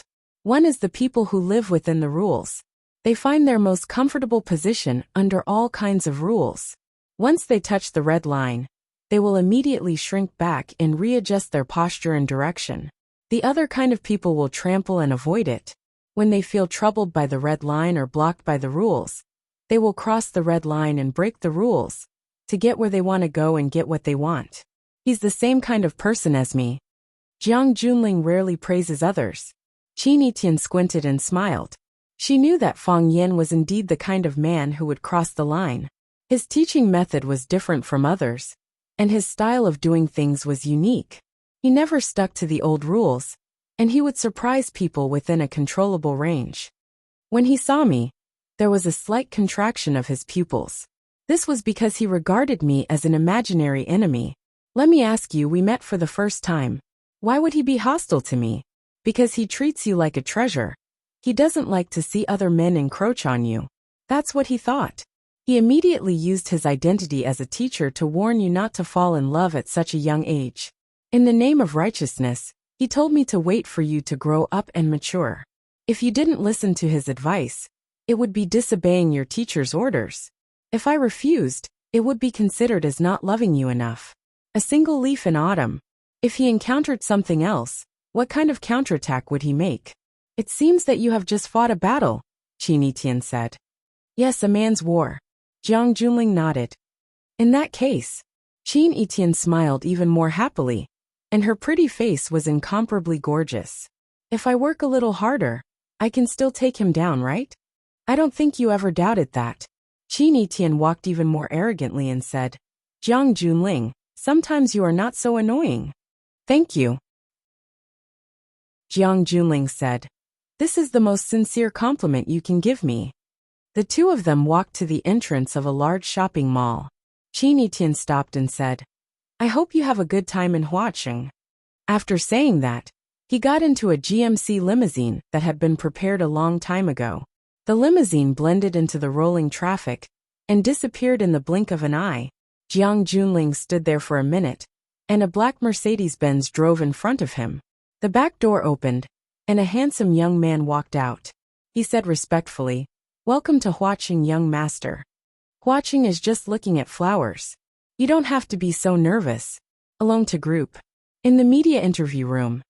Mr. Jiang, we would like to know why you suddenly decided to give half of the shares of Long to Group to your adopted daughter, Lu Chaoga. A middle-aged male reporter wearing glasses stood up and asked. Qiang Longtan sat there in a cultured and elegant manner, with a smile that made people feel like they were bathing in the spring breeze. No matter how one looked at it, this was a man who could move people's hearts. He lowered the microphone a little and said with a smile, Mr. Reporter, there are two problems with your question. First, I did not suddenly make this decision. Instead, I made this final decision after a long period of careful consideration and the collective discussion of the Long to Group's higher-ups. Second, I do not want to give half of the shares of Long to Group to Miss Lu Chaoga, but to return it. Just as I said to her, she deserves it. Mr. Jiang, according to reliable sources, it is said that Miss Lu Chaoga was involved in a premeditated car accident when she was eating at Sky Number 1 a few days ago. Also, the former chief engineer of Longtu, Mr. Lu Jing, also submitted his resignation letter to you after a big argument with you. What's even more shocking is that he died in an accident on the day he resigned. A female reporter in a black business suit stood up, because this female reporter's explanation was too long and tedious, and she had asked such a sensitive and sharp question. Everyone present focused their attention on her and Qiang Longtan. The head of the public relations department of Long to Group, Fu Mingli, looked at Qiang Longtan with a questioning gaze. As long as he gave the slightest hint, he would immediately cut off the female reporter's question. Unfortunately, Qiang Longtan maintained a calm and composed smile, as if he had already expected such a question to appear. So, we really want to know if Mr. Zhang's decision to return the shares to Miss Lu Chaoga at this time was due to pressure from the media and the outside world? Or is it like how the outside world interpreted it? Mr. Jiang has a guilty conscience? The audience was silent, and everyone looked at Jiang Longtan with burning eyes, waiting for his response to this question. Qiang Longtan's fingers were interlocked, and his eyes looked straight into the eyes of the many reporters below the stage. He said, It's definitely unrealistic to say that I don't care about the media reports and the outside world's speculations. Qiang Longtan is a person who cherishes his reputation, and he's also a person who cares about his reputation, who would want to become a murderous demon in the eyes of others. In any case, I don't want to. Of course, this isn't the main reason, Qiang Longtan said with a smile. Miss Lu Chaoga is sitting next to me at this time. She can prove to everyone that when she just returned from studying in the United States, I suggested that she enter Longta Group to work. When she was familiar with the company's affairs, I would give her a more important position and let her take on more responsibilities. I could even completely take over Longta Group. It's entirely possible. However, Miss Lu Chaoga refused. Some of my ideas can only be put aside for now. Everyone present knew that a clenched fist was more painful than an open palm. I hoped that the Longta Corporation would be a whole. I didn't want it to be split into two when the energy industry was flourishing and developing at such a rapid pace. This is irresponsible to my personal career, irresponsible to Longta Group, and irresponsible to Miss Lu Chaoga and my friend's parents. Previously, I didn't return the shares to her because I felt that it wasn't the most suitable time.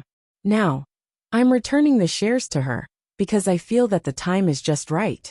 Today, I invited all the media friends here to explain this fact to you. Mr. Jiang, you mean that you have nothing to do with Miss Lu Chaoga's car accident and Mr. Lu Jing's death? The female reporter stood up and asked. Yes, Qiang Longtan's voice was incomparably firm as he said, I have nothing to do with those things at all. I am willing to accept the supervision of society and the investigation of the law. Miss Lu Chaoga, you suddenly have 49% of the shares of Longta Group.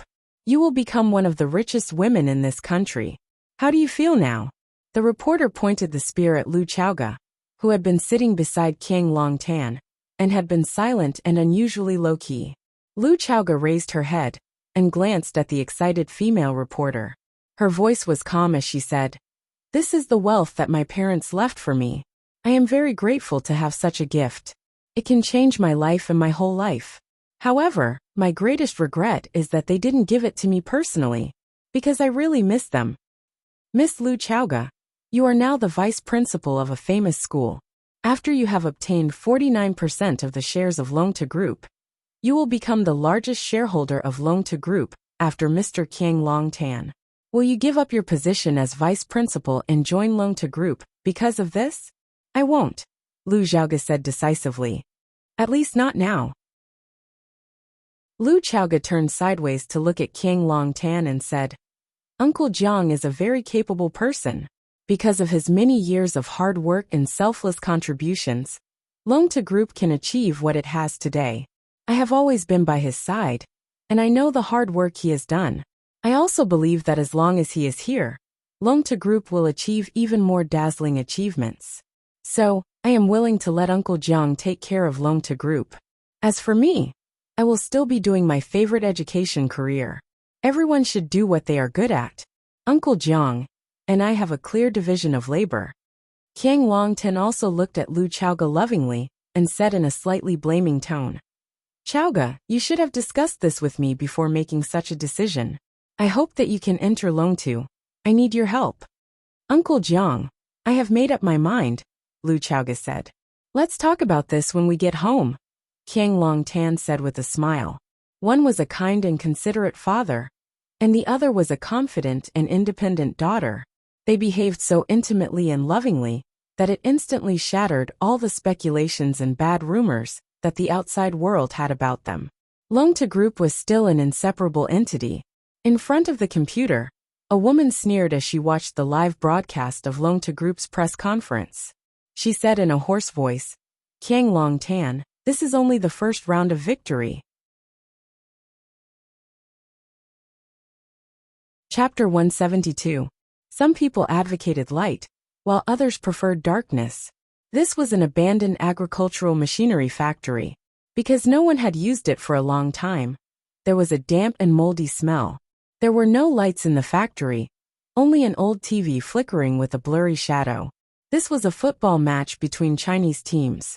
There was no passionate running, no violent collisions, and no dazzling dribbling of the ball past people. They were always listless, as if they did not sleep well last night. coupled with the horizontal bars and black shadows that appeared from time to time on the TV screen due to the quality issues. Most people would have long given up on the TV.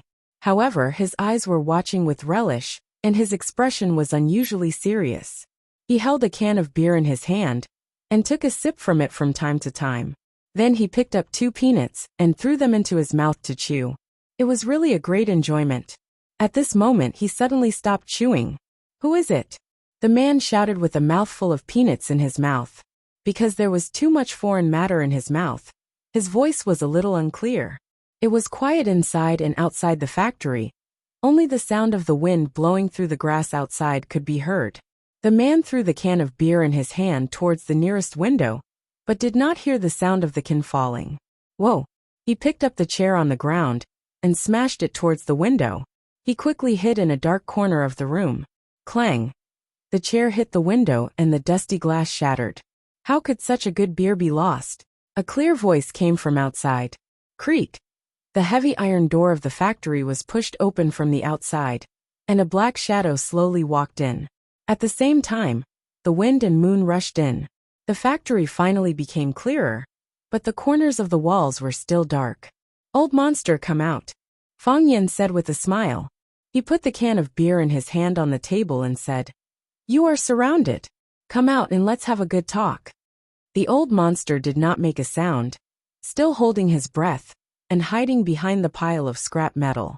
"Do you not believe that you are surrounded? Or do you not want to have a good talk with me?" Fang Yin said aloud. "Hero, give him a warning. The hero has arrived." A round head appeared by the window on the left. "The hero is here." A simple and honest man's voice rang out from the window on the right. There were a total of 4 windows in the factory. 2 of them were blocked by a pile of scrap metal, and the other 2 were blocked by heroes.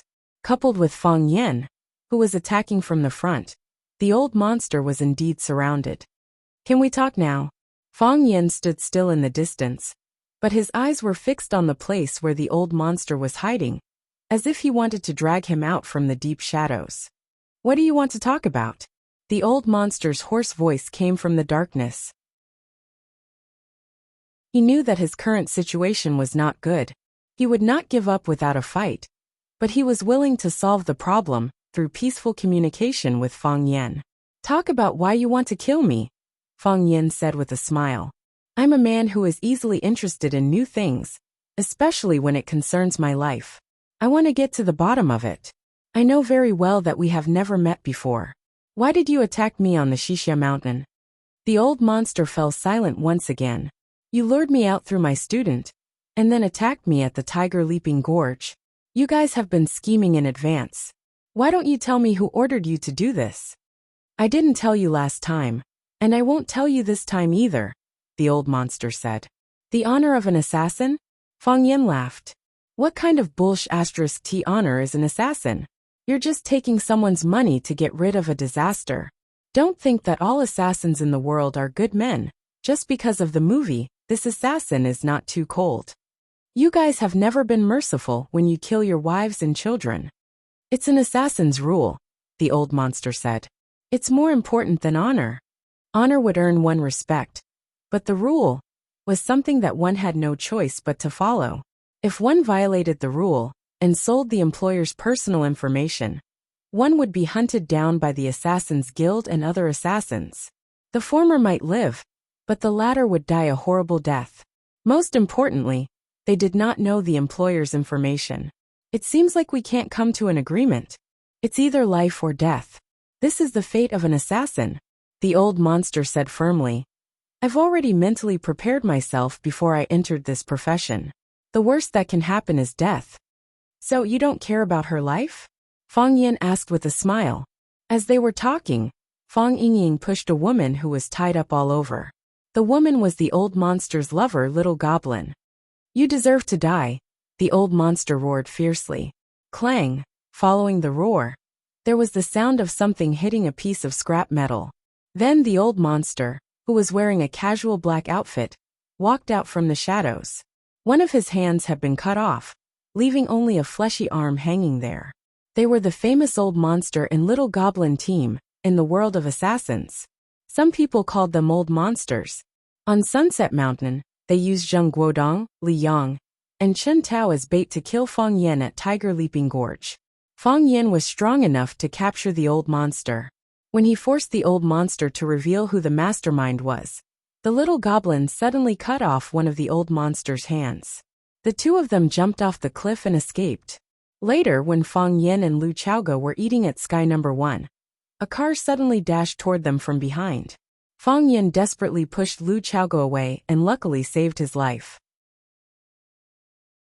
However, the security guard Lu Jinju, who was holding an umbrella for them, was hit and killed.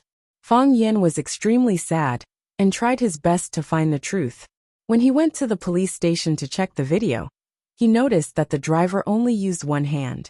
There must be a reason why he used one hand to control the steering wheel at such a critical moment. Fang Yen knew 2 or 3 disabled people, but the old monster was the only one who had a broken hand. The old monster had already attacked him on Sunset Mountain. At this time, Fang Yen naturally had a reason to think of him as the enemy. Fang Yingying and Fang Haohan hadn't found a job yet. Since they had nothing to do, Fang Yen sent them to look for the whereabouts of the old monster and the little goblin. The old monster's broken hand needed a lot of medicine to treat it. Fang Yingying and Fang Haohan set their sights on the medical centers and clinics in the city. They didn't expect that after a few days, they really found some clues. The two of them closely monitored the little goblin for 2 days. Finally, the little goblin came to buy medicine again. They informed Fang Yen in time. The 3 of them followed the little goblin and finally subdued the slippery little goblin in a hidden place. I deserve to die. Fang Yen sneered. You deserve to die. Didn't you just say that? Before you entered this industry, you were already mentally prepared. What? Are you mentally unbalanced now? It seems that you haven't prepared well enough. What kind of hero is kidnapping a woman? Come at me if you can. I'm not a hero. Fang Yen said with a smile. He pointed at the heroes who were escorting the little goblin and said, They are. What do you want? I want an answer, Fang Yen said. Tell me the answer. I'll let her go. This is the deal between you and me. Silence. Crack. Fang Yingying pulled the little goblin's hand hard. One of the little goblin's arms that was tied behind his back was broken. Ugh. The little goblin's mouth was blocked by a rag, so he couldn't scream. However, the groan from the pain was like a thin needle that pierced deep into the old monster's heart. Let her go. Give me the answer I want, Fang Yen said again. You should know that I like to play quick questions and quick answers. Last time, you were the one who paid the price. This time, fortunately, it's still you. I believe that abandoning your teacher for a woman must be true love, right? I really don't know who wants to kill you, the old monster screamed. We always contact our agent when we receive jobs. The agent gives us the target's information. Then we search for the target's whereabouts and look for an opportunity to make a move. I don't know who the employer is. I'm not satisfied with this answer, Fang Yen said. Crack. Fang Yingying moved again, and another arm of the little goblin was broken.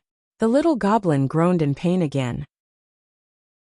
His forehead was covered in cold sweat, and his expression became twisted.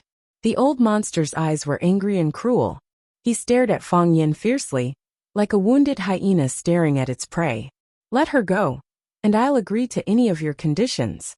I said, tell me the answer I want. Fang Yen said, I'll let her go immediately after I get the answer.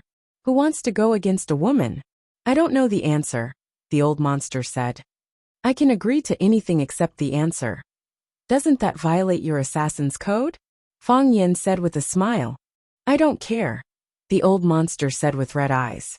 Fang Yen squinted his eyes and smiled. Do you know that your value in my heart is only whether you can give me the answer I want? If you can't give me the answer, you've lost your only value in my heart. I won't cooperate with a B***starred who tried to kill me twice in a row. Fang Yen stretched his right foot forward, bent his body slightly, and made a gesture of holding the moon in the wind with his arms. He said, for Lu Jinju, for Lu Chaoge, and for Xiaobao. You don't know who Xiaobao is, do you? He's Lu Jinju's son. Lu Jinju was an innocent security guard who was killed by your car. I promised Lu Jinju that I would avenge him. Please cooperate with me. And don't make me break my promise. Chapter 173. Under the bright moon and cool breeze. In the old factory in the wilderness. A great battle was about to break out, and the atmosphere was shockingly cold. Fang Yin got into a fighting stance, waiting for the old monster to take the initiative to attack. One to save his partner, and the other to fulfill his own lies. They all knew that this was a battle of life and death. Of course, Fang Yin thought that if he really couldn't beat the old monster, Fang Yingying and Fang Haohan could still help. It was said that 2 fists couldn't beat 4 hands. They had 6 hands on their side. As for what the old monster was thinking, who cared? He could either choose to fight or run away. The key was that he might not be able to run away. The wind-sweeping moon was an open move in the Tai Chi palm. First, it opened wide to encircle people, then closed the door and locked them. Tai Chi was invisible. Tai Chi was everywhere. Tai Chi was everywhere. Unless the opponent chose to avoid it, as long as he approached or attacked, he would be within the range of the wind-sweeping moon. The old monster's eyes turned cold, but he couldn't retreat. What awaited him was a battle to the death. One of his hands had been cut off by the little goblin. This kind of injury was a disaster for a martial artist. Apart from Yang Gua in The Return of the Condor Heroes, have you ever heard of a one-armed man who was a top master? Besides, Yang Gua's superb kung fu was inseparable from his experience of living alone with his eagle for many years. After all, no matter how smart the eagle was, it was only a bird. Birds should not kill birds of the same kind. The old monster moved. He didn't directly charge at Fang Yin. He also came from the Tai Chi sect. Even if he didn't understand the essence of Tai Chi, he still had a certain understanding of the Tai Chi moves and styles of various sections. In a fight between masters, control was important. If he rushed straight at Fang Yin, he would enter Fang Yan's sphere of influence. If Fang Yin was completely in control of the situation, the only thing that awaited him in the end would be death. The old monster's body moved as fast as lightning. With a leap and a light tap of his toes, he flew to the top of the 1-meter-high pile of scrap metal. His feet moved quickly, and the thick, heavy, and embroidered weapons flew towards Fang Yan's direction. Whoosh! Fang Yan scooped with one hand, and the first iron artifact fell into Fang Yan's arms. His hands were not stained by the dust. Not even a corner of his clothes could touch the iron. He used his own chi to guide the trajectory of the iron weapon. After making 2 full circles, he smashed it at the pile of iron that the old monster was standing on at a faster speed and with greater force. Clang! The old monster leaped high into the air, and the iron shaft slammed into the wall of the factory behind him. Boom! A big hole appeared in the wall, and the ring-shaped iron shaft actually went through the wall. The entire factory began to shake, and the dust on the roof whooshed down, as if a sandstorm had arisen. This was just the beginning. Fang Yin waved his hands even faster, and the iron blocks and handles that the old monster had kicked were all swept up by him. And then he smashed them back in the direction of the old monster. Give them a taste of their own medicine. Moreover, the force was stronger, and the momentum was more majestic. This was the essence of Tai Chi, using one's own strength, and one's own strength to hit one's enemy. If one could resist one's own strength, how could one resist the combined force of 2 people? The old monster dodged left and right on top of the pile of scrap metal like a ballet. After the storm of attacks from Fang Yin, he was in a very difficult and dangerous situation. The little goblin, whose hands and feet were tied and whose mouth was gagged, widened his eyes, and his face was full of panic and anxiety. Fang Yin was too powerful. The heavily injured old monster was no match for him at all. What was worse was that they were good at working together. However, how could he cooperate with him in his current situation? His life was in danger. Junior Marshal Uncle's move of true man selecting soldiers is really good. Fang Yingying looked at Fang Yin with admiration, and said with a smile. Junior Marshal Uncle is angry, Fang Haohan said. Fang Yingying looked at the little goblin, and said, although I feel that you are very pitiful, if you kill Junior Marshal Uncle, Miss Yi will also be very pitiful. Fang Haohan looked at Fang Yingying with a puzzled face, and asked, why is Miss Yi pitiful? Miss Yi is not Junior Marshal Uncle's wife, and Miss Yi did not give birth to a son for Junior Marshal Uncle. Idiot! Fang Yingying slapped Fang Haohan's head. Seeing that Fang Yan was busy fighting with others, he thought that he could not hear what he said, so he said in a low voice, "If you were Miss Yi, you could find someone to beat up every day when you are in a bad mood, and that person could not resist. Do you think that your mood can be cute every day?" Fang Haohan's eyes widened, and he thought for a while, and finally understood. He grinned, nodded honestly and said, "I can be cute every day." Hearing the conversation between these two, the little goblin almost laughed out loud. "One of you has a fat head and a bun face, and the other has a long and flat wax melon head. Don't imitate other people's hobby of dressing up like this. Do you know that you are not cute at all?" But when she thought about how her man was in a life and death struggle, she had to grieve and be heartbroken to match her current mood and situation. Could you imagine how much of a test of skill it was for her to move her facial muscles with all her might? Because Fang Yan's counterattack was too fierce, the old monster could no longer stand on the pile of scrap metal. His body jumped up, and his feet turned into blades, and he aimed at Fang Yan's neck. "Here it comes." Fang Yan sneered. He moved his body to one side, and avoided the old monster's direct attack. Then he used both hands to buckle the old monster's long legs, and one hand grabbed his ankle. With a strong pull, the old monster's flying body was pulled back by him. He punched the old monster's knee, and with a crisp crack, one of the old monster's legs was broken. "Ah!" The old monster screamed.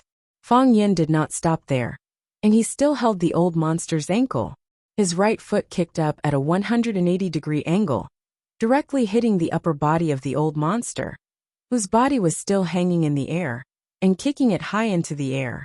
When the old monster's body was in a free fall, Fang Yan kicked the second time. Bang! After a muffled groan, the old monster's body flew high again. Third kick. Fourth kick. Fifth kick. Gee! The old monster's body was kicked 7 or 8 times, and his bones felt like they were about to fall apart. However, he still clenched his teeth and held on, and kept his mouth closed. Suddenly, his body was hanging upside down, and he grabbed Fang Yan's lower body. In his hand, he was holding a triangular bayonet that was shining with a cold light. The tip of the bayonet went straight for Fang Yan's calf. If he succeeded with this attack, Fang Yan's entire left leg would be broken. "You're asking for it." Fang Yan was furious. His body spun 360 degrees, round and round, and he swung the old monster's body again. Then, he kicked the old monster's body toward the pile of scrap metal. Clang! Clang bang! The old monster's body knocked down several metal shelves, and he was finally stopped by a large piece of machinery. Blurg! The old monster was lying there retching. When he opened his mouth, a pool of sticky blood gushed out. When Fang Yan continuously kicked his chest, his internal organs were already seriously injured. However, he resisted the urge to spit out the clotted blood. This was because he knew that once he vomited blood in the process of battle, the taut energy in his body would leak out. Without the ability to fight back, there would be no hope of escape. If that happened, he would really be dead if he fell into Fang Yan's hands. Of course, he was only left with a small part of his life.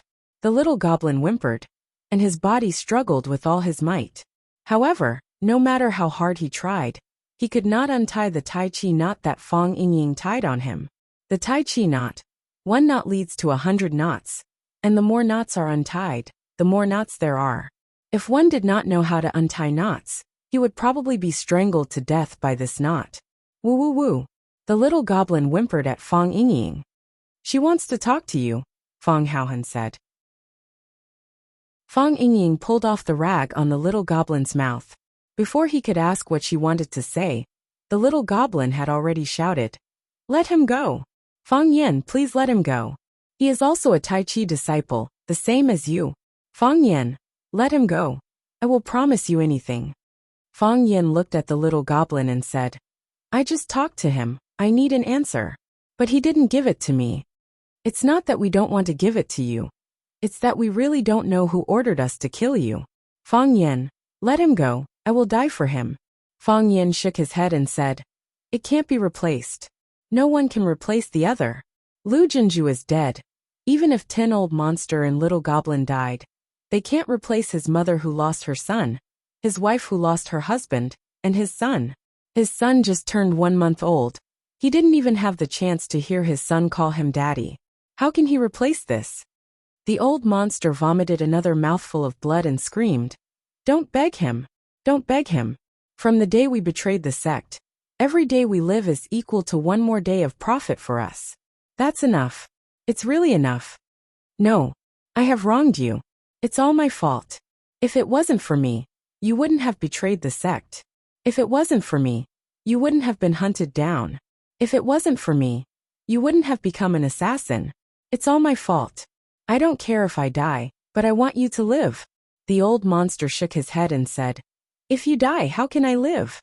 He supported himself with one hand on the metal frame and struggled to stand up. Step by step, he walked toward where Fang Yin was standing. He staggered, and one of his legs was dragging on the ground. He was still covering his mouth and coughing violently. Every time he coughed, his injured internal organs would be pulled, and every time his internal organs were pulled, he would spit out a mouthful of black blood. Fang Yan's eyes were cold, his whole body vigilant as he stared at the old monster who was getting closer. The old monster stood in front of Fang Yan, the two of them maintaining a distance of less than 1 meter. "I lost," the old monster said. "I'm no match for you. I tried to kill you twice, but failed twice. Now my life is yours." Chapter 174. The old monster stood loosely in front of Fang Yan, as if he was waiting to be slaughtered. He had given up fighting and resisting. As long as Fang Yan gave him a light push, he would fall to the ground. This kind of person was really too hateful. Fang Yan was a little anxious. He said, "You punched me. You hit my face." The old monster stood there motionless, as if he hadn't heard Fang Yan's words at all. He covered his mouth with his hand. Every time he opened his palm was covered in blood. "You can kick me, or just touch me," Fang Yan said. "Dive. It's like diving on the football field. Fall on my body." The old monster laughed loudly. He pointed at Fang Yan, and laughed so hard that his tears and snot were coming out. "Stupid." He pointed at Wen Yan and roared, "Really stupid." Fang Yan nodded and said, "You can scold me, but scold me a bit harder. You said I was ugly. What? Because I don't have the ability to fight? Because you think I'm useless, so you can't do anything? Because of chivalry? Because of the martial art moral teachings? Idiot. There's no shortage of idiots like you in the family or sect. People like you, if you walk out, will be swallowed by others until not even your bones are left. The winner is king and the loser is a bandit. You can't even bear to kill an assassin. What if you meet other opponents in the future? What if your family and friends want to kill you?" This was a dog-eat-dog world, a place where anything could happen. "Fang Yan, you're too naive." "That's not what I mean," Fang Yan retorted angrily. "These assassins are really hateful. Not only did he want to kill you several times, but he also insulted you after you knocked him down." The old monster patted his chest and shouted with a bloody face, "Come, Fang Yan, come. Kill me. Kill me and you'll fulfill your promise. Kill me and you'll avenge that child. Come on, hit here. 1 punch is enough." Fang Yan looked at the old monster with a serious expression and asked, "Do you want to die?" "I don't want to. Who would want to die if they could live?" The old monster laughed and spat out another mouthful of blood. "But I know I have no choice but to die. What if I let you live?" Fang Yan asked. The old monster was stunned and asked, Why didn't you kill me? I mean if." Fang Yan suddenly raised his leg and slapped the old monster's forehead. The old monster's body fell to the ground with a thud. He lay there motionless, and for a long time he did not move. "If you didn't kill Lu Jinju," Fang Yan sighed softly. "Wen Chong," the little goblin screamed. The old monster's real name was Wen Chong. Perhaps this name was a very distant memory for them? Fang Yingying and Fang Haohan held the little goblin on both sides to prevent her from rushing to fight with Fang Yan. Although she was tied up like a rice dumpling, even if she could run to Fang Yan, she would only be killed. "Wen Chong, wait for me!" the little goblin screamed hysterically. Fang Yingying reacted quickly and stretched out his hand to pat her neck. Unfortunately, Fang Yingxiong was still a step too late. Before his hand chopped the little goblin's neck and made her faint. The little goblin had already crushed her poisonous fangs. She spat out a mouthful of blood, and then black blood flowed out of her nose and eyes. She looked like an evil ghost, and her appearance was extremely hideous and terrifying. The poison used by the killer was extremely strong, and there was no cure for her. "Untie it," Fang Yin said. Fang Yingying stretched out his hand and pulled, and the Tai Chi knot on the little goblin's body suddenly shrunk into a small rope. The little goblin smiled gratefully at Fang Yin, and then ran to the old monster's corpse. She had only run 2 steps when the poison took effect, and her body fell to the ground weakly. She didn't stop there, and still crawled to the place where the old monster was lying with difficulty. Both of her arms were broken by Fang Yingying, so she could only rely on her physical strength. Her body arched up and down, and arched up again. She kicked her legs forward with all her might, like a sick pig that didn't know fatigue. When her body fell again, she lifted her head once more. She struggled, and used all her strength to arch up. However, she had no strength left in her body. Her vision turned black, and her head fell down softly. She couldn't raise her head anymore. Fang Yin, Fang Yingying, and Fang Haohan watched from afar, watching the woman approach the man crazily, getting closer to her life partner. Because a celebrity got divorced, because a celebrity cheated, countless people said that they didn't believe in love anymore. However, Fang Yin saw the true meaning of life and death companionship from these 2 killers. He was deeply shocked. Fang Yingying opened his mouth, but he couldn't say anything. Fang Haohan scratched his head, and felt that this scene was so sad. Fang Yin walked over, picked up the little goblin's body, and put it in the old monster's arms. Then, he used the old monster's arms to wrap around the little goblin. Just like that, they finally hugged each other tightly. They died together in such a gentle way. Men are afraid of entering the wrong profession, and women are afraid of marrying the wrong man. "I hope you can have good luck in your next life," Fang Yin said. This scene made him feel inexplicably sad. Fang Yin killed the killer who wanted to kill him and Lu Jinju, but he didn't feel the slightest joy in his heart. They were just another form of pitiful people. The mistake was that they chose the wrong profession. "Give them a grand funeral," Fang Yin said. Screech. A champagne-colored BMW stopped in front of the iron gate of the villa. This was an old-fashioned villa. It didn't have an electronic gate, and it still used a black iron gate with a sharp point. The courtyard wall was also tall, and the top of the wall was covered with unknown green plants. Dense green moss grew in the damp corners of the outer wall. Everyone lived in peace. The courtyard wall was much higher than a person, so it was impossible to see the situation inside the villa from the outside. Lu Chaoga sat in the driver's seat and looked at the embroidery on the iron gate. She didn't intend to get out of the car immediately. The wound on her face was carefully cared for by Fang Yin. She applied the golden chrysalis skin nourishing powder every day, and there were almost no scars left. Her injured ankle and sprained waist had also recovered. She wore an exquisite suit, and her slender and fair neck was tied with a new Hermes silk scarf. She had regained the demeanor of an ice queen. She inadvertently looked up, and saw a pair of gloomy eyes behind the curtain of the room on the 2nd floor. Clang! Lu Chaoga finally opened the door and walked out. She stood in front of the iron gate, and gently knocked on the lock of the gate. Soon, an old woman with small feet ran over and opened the iron gate. The old woman just smiled foolishly at Lu Chaoga and didn't speak. She was mute. Lu Chaoga walked into the living room, and then walked up to the 2nd floor. At the door of a brown wooden door, she gently knocked on the room door, and then pushed the door open without waiting for the person inside to respond. She knew that she wouldn't respond. Bang! The room door closed again. The huge study filled with the fragrance of paper, and the moldy furniture that had not been open for a long time became dark again. The woman stood by the window, but the curtains were drawn tightly. She only needed to reach out and pull, and she would be able to welcome the world of sunshine outside. However, she clearly didn't plan to do so. "You don't want to come in?" the woman asked in a sharp voice. It was like a knife ruthlessly stabbing into the heart. "I'm sitting in the car thinking about something," Lu Chaoga said.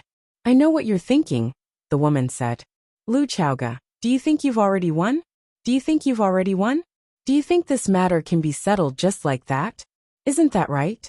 Isn't that what you think? I don't, Lu Chaoga said. It's all an act. They're acting to you. Don't you understand? You've watched them act for more than 10 years. Can't you tell the real from the fake? Don't you feel disgusted watching this? The woman said mockingly. Do you really think you've gotten 49% of the shares? Do you think you've already become the second largest shareholder of Longta Group? Do you think you've already amassed billions of assets, and that you won't be able to finish spending it even if you lie down for the rest of your life? I've never thought about this. Before they gave you the shares, they had already signed a share expansion plan. They sold a large part of the company's shares to Jiangzhuo Shell Company, and what they got back was just some negligible checks. When you go to take over the company, the cruel reality will slap a little girl like you who doesn't care about worldly affairs to the ground. What's more hateful is that although they can't change the technology patents that belong to your father, they sold the core technology of these patents to another energy company that they founded. The core assets of Longta Group are already under their control. If they want to turn against them, they can just leave at any time. Do you think they'll pin all their hopes on your father's patents? Do you think Qiang Longtan is really as modest as he portrays himself to be? A dog that bites doesn't bark. Qiang Longtan is a wolf dog that can throw you to the ground, tear off your flesh piece by piece, and swallow it into his stomach. Not only will he eat your flesh, but he will also drink your blood, pull out your tendons, and boil your bones into soup. He's a calculative person. Every inch of your body will be fully used by him. He's a demon. There's nothing in this world that he can't do. I know, Lu Chaoga said. Auntie, I know all that you've said. Chapter 175. Do you know? The woman's voice suddenly rose. It was sharp and hoarse, like the sound of a sharp object cutting through gauze. You know everything. Why are you hesitating? He wants to eat your flesh, so you have to eat his flesh. He wants to drink your blood, so you have to drink his blood. Before he turns your bones into soup, you have to pull out his bones one by one, and put them into the pot to make soup. Defeat him, kill him. Lu Chaoga, this is what you have to do. This is your responsibility. This is your destiny. Think about your parents. Think about the life you have been living all these years. Think about your patience and sacrifice. The woman suddenly turned around, pointing at her face and roared. Think about my face. Lu Chaoga, shouldn't you do something for us? What kind of face was that?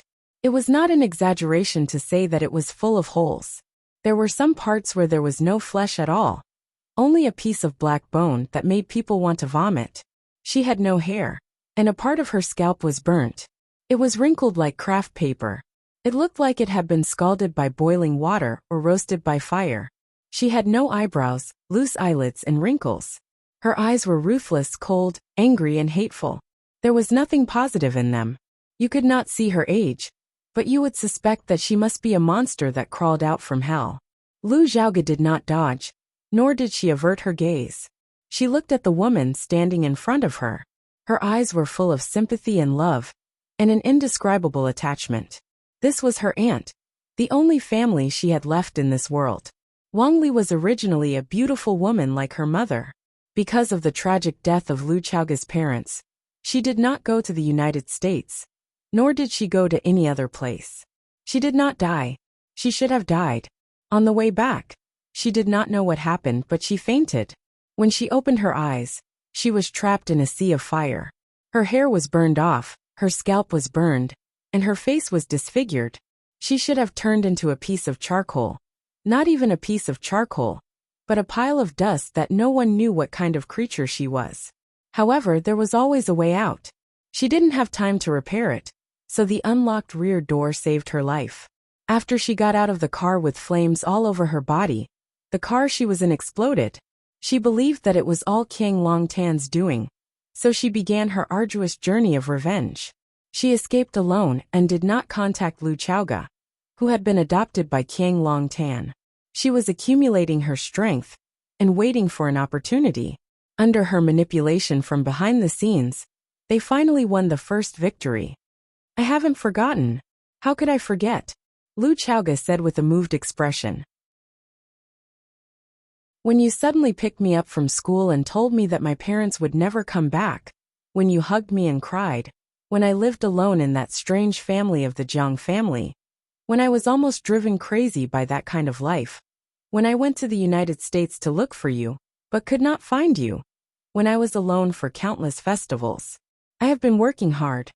Only then did the woman calm down a little. She looked at Lu Chaoga and said, "What are you going to do next?" As you said just now, the Jiang family has made preparations.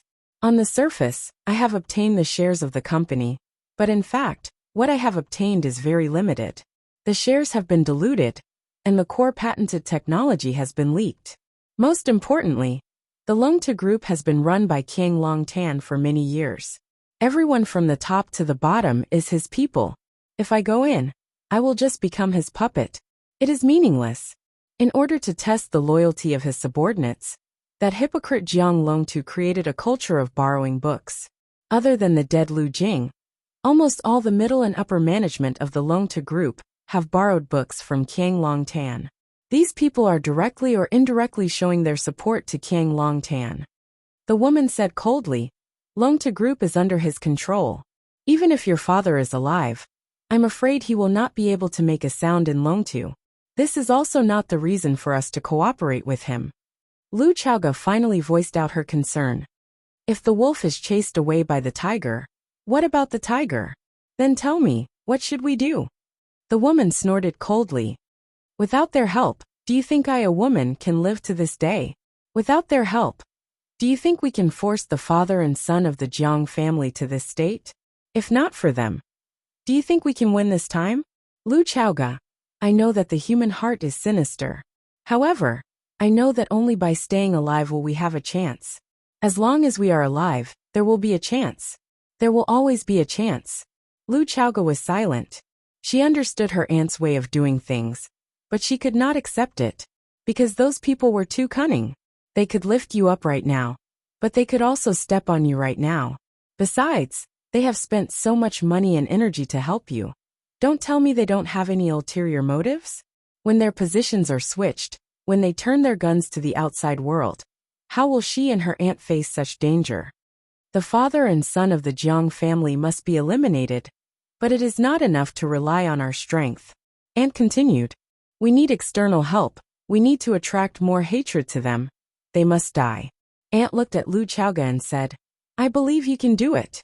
You must do it too. Lu Chaoga, don't let us down. Now is the best chance. If you are disappointed this time, it will be a lifetime of despair. Fang Yin walked to the school gate and saw Baldi arguing with two girls, his face red. Didn't I say it before? You say you are teacher Fang Yan's students. Then let teacher Fang Yin come out. I don't see teacher Fang Yan, so of course I can't let you in. If all the girls say they are teacher Fang Yan's students, and then enter Rosefinch Secondary to see teacher Fang Yan, won't the school be in chaos? Teacher Fang Yan doesn't have that much time to receive you. Fang Yan was about to cry. He wanted to rush up and say, Brother Baldi, if there are beautiful girls who say they are my students and want to come in to see me, you must let them in. Wasn't a teacher's duty to protect students and provide them with all kinds of knowledge? He was not afraid of trouble, and he had time. I just called teacher Fang Yan, didn't you hear it? Let me show you the number on my phone. Don't tell me it's fake. Yuan Lin said angrily. Fang Yan is not a big star. Is it necessary for us to pretend to be brainless fans to see him? That's right. Jiang Qin, who was carrying a red backpack, echoed. When I met teacher Fang Yan, I didn't even know where you were. Fang Yan is my good friend, a very, very good friend. Do you know that? After a pause, Jiang Qin looked at Yuan Lin angrily and said, Yuan Xiaolin, you must give me an explanation. Why is Fang Yan's number on my phone fake, but your number can get through? Yuan Lin laughed and said, That's your phone. How would I know it can't get through? Could it be that you remembered the wrong number? Don't think I don't know your tricks. You want to steal my man. Mr. Fang. Yuan Lin inadvertently saw Fang Yan behind her and hurriedly greeted Fang Yan. Don't pretend to be mysterious. I haven't finished speaking. You want to steal my man. As soon as Jiang Qin turned around, she saw Fang Yan standing behind her with a smile. Her cheeks quickly turned red, and she immediately said, "Sister will give it to you immediately. I won't steal those stinky men with you." Yuan Lin felt that she was being used by her best friend. Fang Yin looked at Jiang Qin and Yuan Lin, who were still wearing their school uniforms, and asked, "You two girls didn't go home after school. Why did you come to my place?" Jiang Qin hadn't recovered from the shyness just now. She said with a red face, "My language has been declining recently, and there are a lot of questions that I can't do. I can't understand what the teacher is saying. I want to find Mr. Fang to tutor me." Me too, me too. Yuan Lin nodded again and again. "Do you really want to tutor?" Fang Yin asked with a smile. "Of course." Jiang Qin bit the bullet and said, "We even brought the tuition fee." Yuan Lin, open your wallet and let him see. "Why do you want to open my wallet?" Yuan Lin asked. "Because I don't have money," Jiang Qin said frankly. So, Yuan Lin had to open her branded wallet and showed the thick stack of bills to Fang Yin. It meant, "Don't be afraid, I have money, enough to support you for a few days and nights. Hurry up and put away your wallet." Fang Yin said with a frown. "Yuan Lin, don't carry so much cash with you when you go out next time. Why do you, a student, carry so much money? You're adding a lot of danger for no reason." "Okay. I'll listen to Mr. Fang." Yuan Lin agreed readily. "Let's go. I'm making curry chicken with rice. You two little girls are lucky." Fang Yin said with a smile. Baldy trotted to Fang Yin and said, "Mr. Fang, are they really your students?" "Yes," Fang Yin said. "I don't think so," Baldy said. "I'm worried that they're approaching you with ulterior motives. I want to apply to the captain to protect your safety." Fang Yin shook his head helplessly and said, "Baldy, if you want coffee with rice, just say it." "I didn't mean that, I didn't mean that." Baldy's thin face turned purple. "If you have extra, I'll get a bowl." When Fang Yin walked back to his courtyard with Jiang Qin and Yuan Lin, Fang Yingying and Fang Haohan, who were practicing martial arts in the courtyard, had their eyes lit up instantly. Fang Yingying gave Fang Haohan a look, and then the two secretly played rock paper scissors to guess the winner.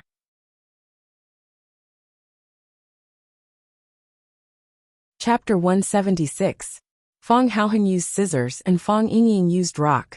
Rock smashed scissors, and Fang Yingying won this round of the competition and had the priority to choose the beauties. His chubby face was full of smiles, and he walked in front of Jiang Qin and Yuan Lin with his most charming appearance. Before he could open his mouth to speak, the two little girls bowed to him politely and shouted, "Hello, uncle." "Uncle, uncle." Fang Yingying's big face was pale. However, as a man, he must always maintain a gentleman's demeanor. Maybe there was a glimmer of hope at the end of the tunnel? The most important thing was, didn't the little girls nowadays like older uncles? Only uncles had great competition. Therefore, Fang Yingying endured the pain on his face and smiled at Jiang Qin and Yuan Lin. "Hello, two beautiful little girls." "Look, what a gentle and appropriate response." "Uncle, you look like Garfield." Yuan Lin giggled and said, "Oh, surprise face. Garfield? How did I become Garfield? Which part of me looks like Garfield? How could I look like a cat?" Fang Yingying wasn't just feeling pain on his face, but this time it was his heart. "Yeah, so cute." Jiang Qin also echoed. "Ha ha ha ha ha." Fang Yingying laughed, and suddenly his eyes and mouth opened into an O shape, and he stuck out his fat tongue. He put his two hands beside his ears and made a peace sign, and said, "I'm Garfield. I'm Garfield from Garfield." Jiang Qin and Yuan Lin were rocking back and forth with laughter, tears flowing down their cheeks. Yuan Lin pointed at Fang Yingying and said, "So cute. Fat uncle is so cute.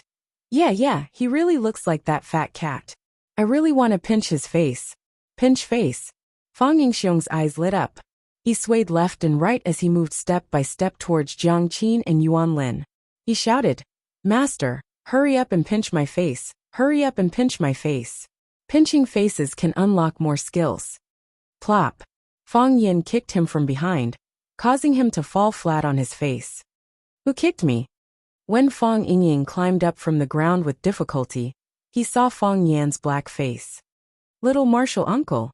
The anger on Fang Yingxiong's fat face immediately turned into a smile, and he said fawningly, Your white snake tail whip is getting better and better.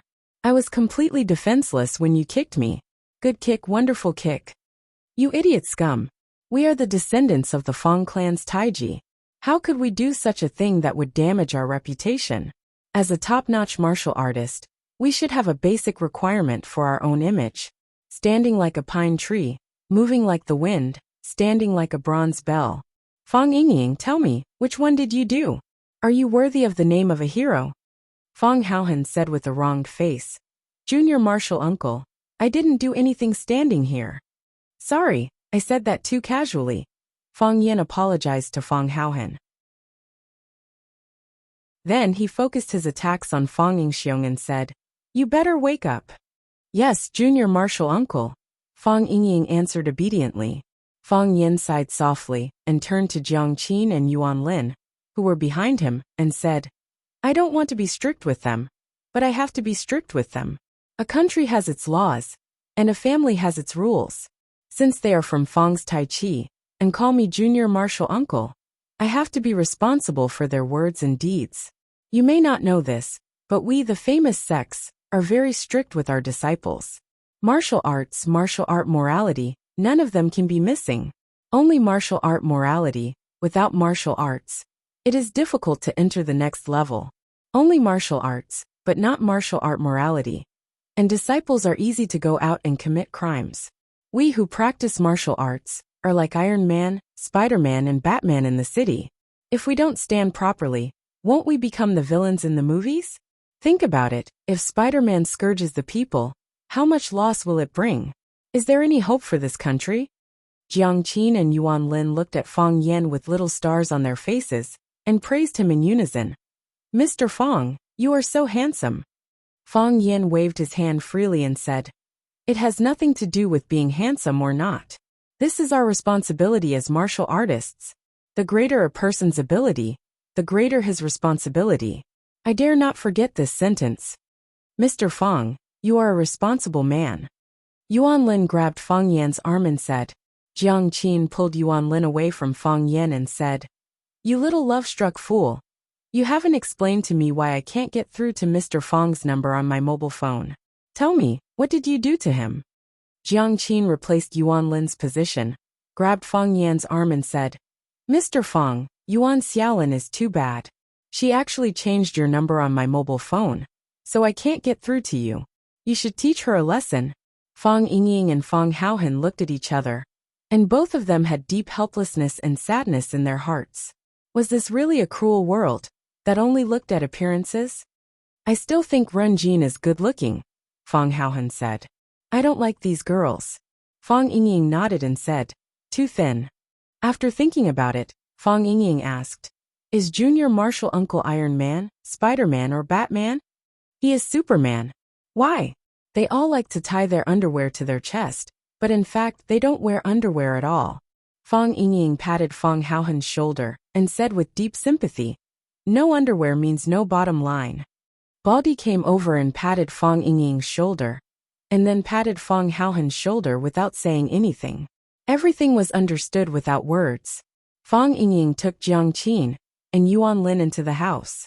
Zhang Chun, a big man wearing a scarf, was busy in the kitchen. When he saw Fong Yin coming in, he said with a simple and honest smile, Master, curry chicken will be ready in a while. You sit with the guests for a while. Fong Yin seriously corrected Zhang Chun's way of addressing him and said, Zhang Chun, how many times have I said that we are brothers? My kung fu is better than yours, and my cultivation is higher than yours, but this is not the reason why I can be your master. Master, I will definitely make you accept me as your disciple, Zhang Chun said with a determined face. Whether it's 1 year or 2 years, 10 years or 20 years. Fong Yin shook his head and said to Jiang Qin and Yuan Lin, There are too many troublesome guys who want to learn martial arts from me. If I agree to every one of them, how can I do my favorite job of teaching and educating people? Reading books, writing, and reading poems, how romantic is that? What's the point of fighting and killing? I'm a person who advocates peace. I hate war. Fong Yingying covered his butt, not daring to say anything. The messenger of peace had just been kicked by him. Yes, yes. Jiang Qin held Fang Yan's arm and nodded repeatedly. Mr. Fang still needs to tutor me in Chinese. Exactly. Teacher Fang is a knowledgeable, refined, and gentle man. How could he be a hooligan who only knows how to fight and kill? Yuan Lin, the little tail, also praised. But Mr. Fang's fighting posture is also very handsome. Really? Fang Yan's face lit up. But soon he said with a serious face, learning martial arts is to strengthen the body and protect the country. If a martial artist wants to use martial arts to act cool in the modern city, then I can conclude that this martial artist will not have any achievements. I often tell my juniors this. Fang Yingying, Fang Haohan, do I often teach you this? Fang Yingying and Fang Haohan didn't know how to express their feelings at this time. They had always thought that they could finish their apprenticeship, but the longer they interacted with their uncle master, the more they felt that he was an existence that they could only look up to. It was not enough to rely on hard work. Shamelessness was something that required talent. After a pause, Fang Yin said to Zhang Chun, who was standing on the side, I'll teach you some moves after dinner. Thank you, master. Zhang Chun was overjoyed. Fang Yin agreed to teach him moves, which was equivalent to giving him guidance in disguise. Fang Yin waved his hand and said, Make the chicken well. Make the chicken well. Yes, master. Zhang Chun held back his laughter and turned to concentrate on making coffee chicken. Fang Yin sat down on the sofa in the living room and said, Didn't you two want to ask me some language questions? Before dinner is ready, take out your textbooks. If there's anything you don't understand, I'll explain it to you. Fang Yin was a language teacher, and Jiang Qin and Yuan Lin were both students. He really wanted to help them improve their language scores. The midterm exam for junior high school was coming soon. If he could help them solve a few difficult problems and improve their scores in the exam, then Fang Yin felt that their trip was not in vain. Do you really want to teach? Jiang Qin said with a bitter face. Yeah, why don't we learn after dinner? Yuan Lin also refused to learn. We'll learn now. Fang Yin said with a serious expression. You're students, and the primary goal of a student is to learn. Don't think about other messy things. Jiang Qin and Yuan Lin looked at each other, feeling a little down. Mr. Fang's words had a hidden meaning. Take out your language textbooks. Fang Yin said. The two girls unwillingly took down their school bags and rummaged through them. 1 second, 2 seconds, 1 minute, 2 minutes. What was even more strange was that the two girls' delicate skin blushed, and there were fine beads of sweat on their foreheads. Fang Yin looked at Jiang Qin and Yuan Lin, who were almost putting their heads into their school bags, and asked, What are you two doing? Is it so hard to find a textbook? Is your school bag a bottomless pit? Mr. Fang. Jiang Qin's little face was about to cry. I forgot to bring my language textbook. Me too. Yuan Lin's little face was also red. I clearly put my language textbook in my school bag after school. How did it disappear? Chapter 177. Jiang Qin and Yuan Lin lowered their heads and blushed as they stood in front of Fang Yin, like two children who had done something wrong. Fang Yin looked at them thoughtfully and didn't speak for a long time. Fang Yin didn't speak, and the atmosphere became more and more awkward. Jiang Qin was angry and felt that they couldn't go on like this, or they would be more and more passive. She couldn't let Fang Yin think about it in peace. If he figured out their intentions for coming here, how embarrassing would that be? So Jiang Qin raised her head and pretended to stare at Fang Yin fiercely and said, What? We didn't mean it. We originally wanted to ask you to help us with our language lessons. Do you think we're here to see you? In your dreams? Yes, yes. I also brought tuition fees. Yuan Lin wanted to rummage through her wallet as she spoke. Okay. Fang Yin waved his hand and said, Don't rummage through your wallet. I believe you. Jiang Qin was stunned for a moment. She looked at Fang Yin and asked, Do you really believe us? What can I do if I don't believe you? I don't dare to bully the butcher's daughter. Puffed. Jiang Qin chuckled and raised her head proudly. She said, It's good that you know. I'm the butcher's daughter. Yuan Lin looked at Jiang Qin and was very envious that she had a butcher's father. Fang Yin pointed to the sofa opposite them and gestured for them to sit down. He said, "If you don't understand anything, you can ask me now." Jiang Qin and Yuan Lin looked at each other and shook their heads. Both of them were ranked in the top few in the whole school. They were the top students that the teachers paid special attention to. If they had any questions that they didn't understand, they didn't need to say anything. The teachers of each subject would go up to them and give them guidance.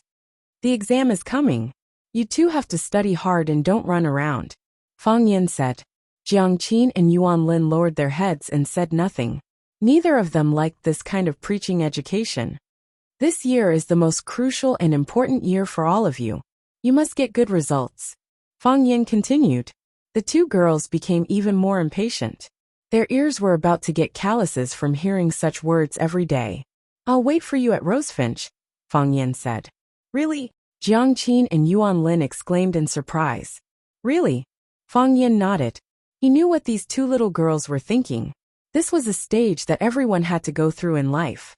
It was very ignorant and very pure, but it was also abnormally firm and fearless. He couldn't reason with them, and it was impossible for him to tell them that they shouldn't like him, because it was impossible for them to be together. That would hurt their self-esteem, and if he didn't handle it well, they might give up on themselves. The consequences would be extremely serious. He was willing to wait for them to grow up, wait for them to mature. At that time, they would realize that they had fallen in love with such an outstanding man. Thus, he, very noble and very shameless, used the handsome man trick. "Can I take the exam for your class 9? Jiang Qin asked. "I also want to take the exam for class 9. "No, you can't take the exam for class 9. You can go to class 7 or 8, but you can't go to class 9. "Yes, I want to be together with you." "I don't want to be with you. Who told you to change my phone number?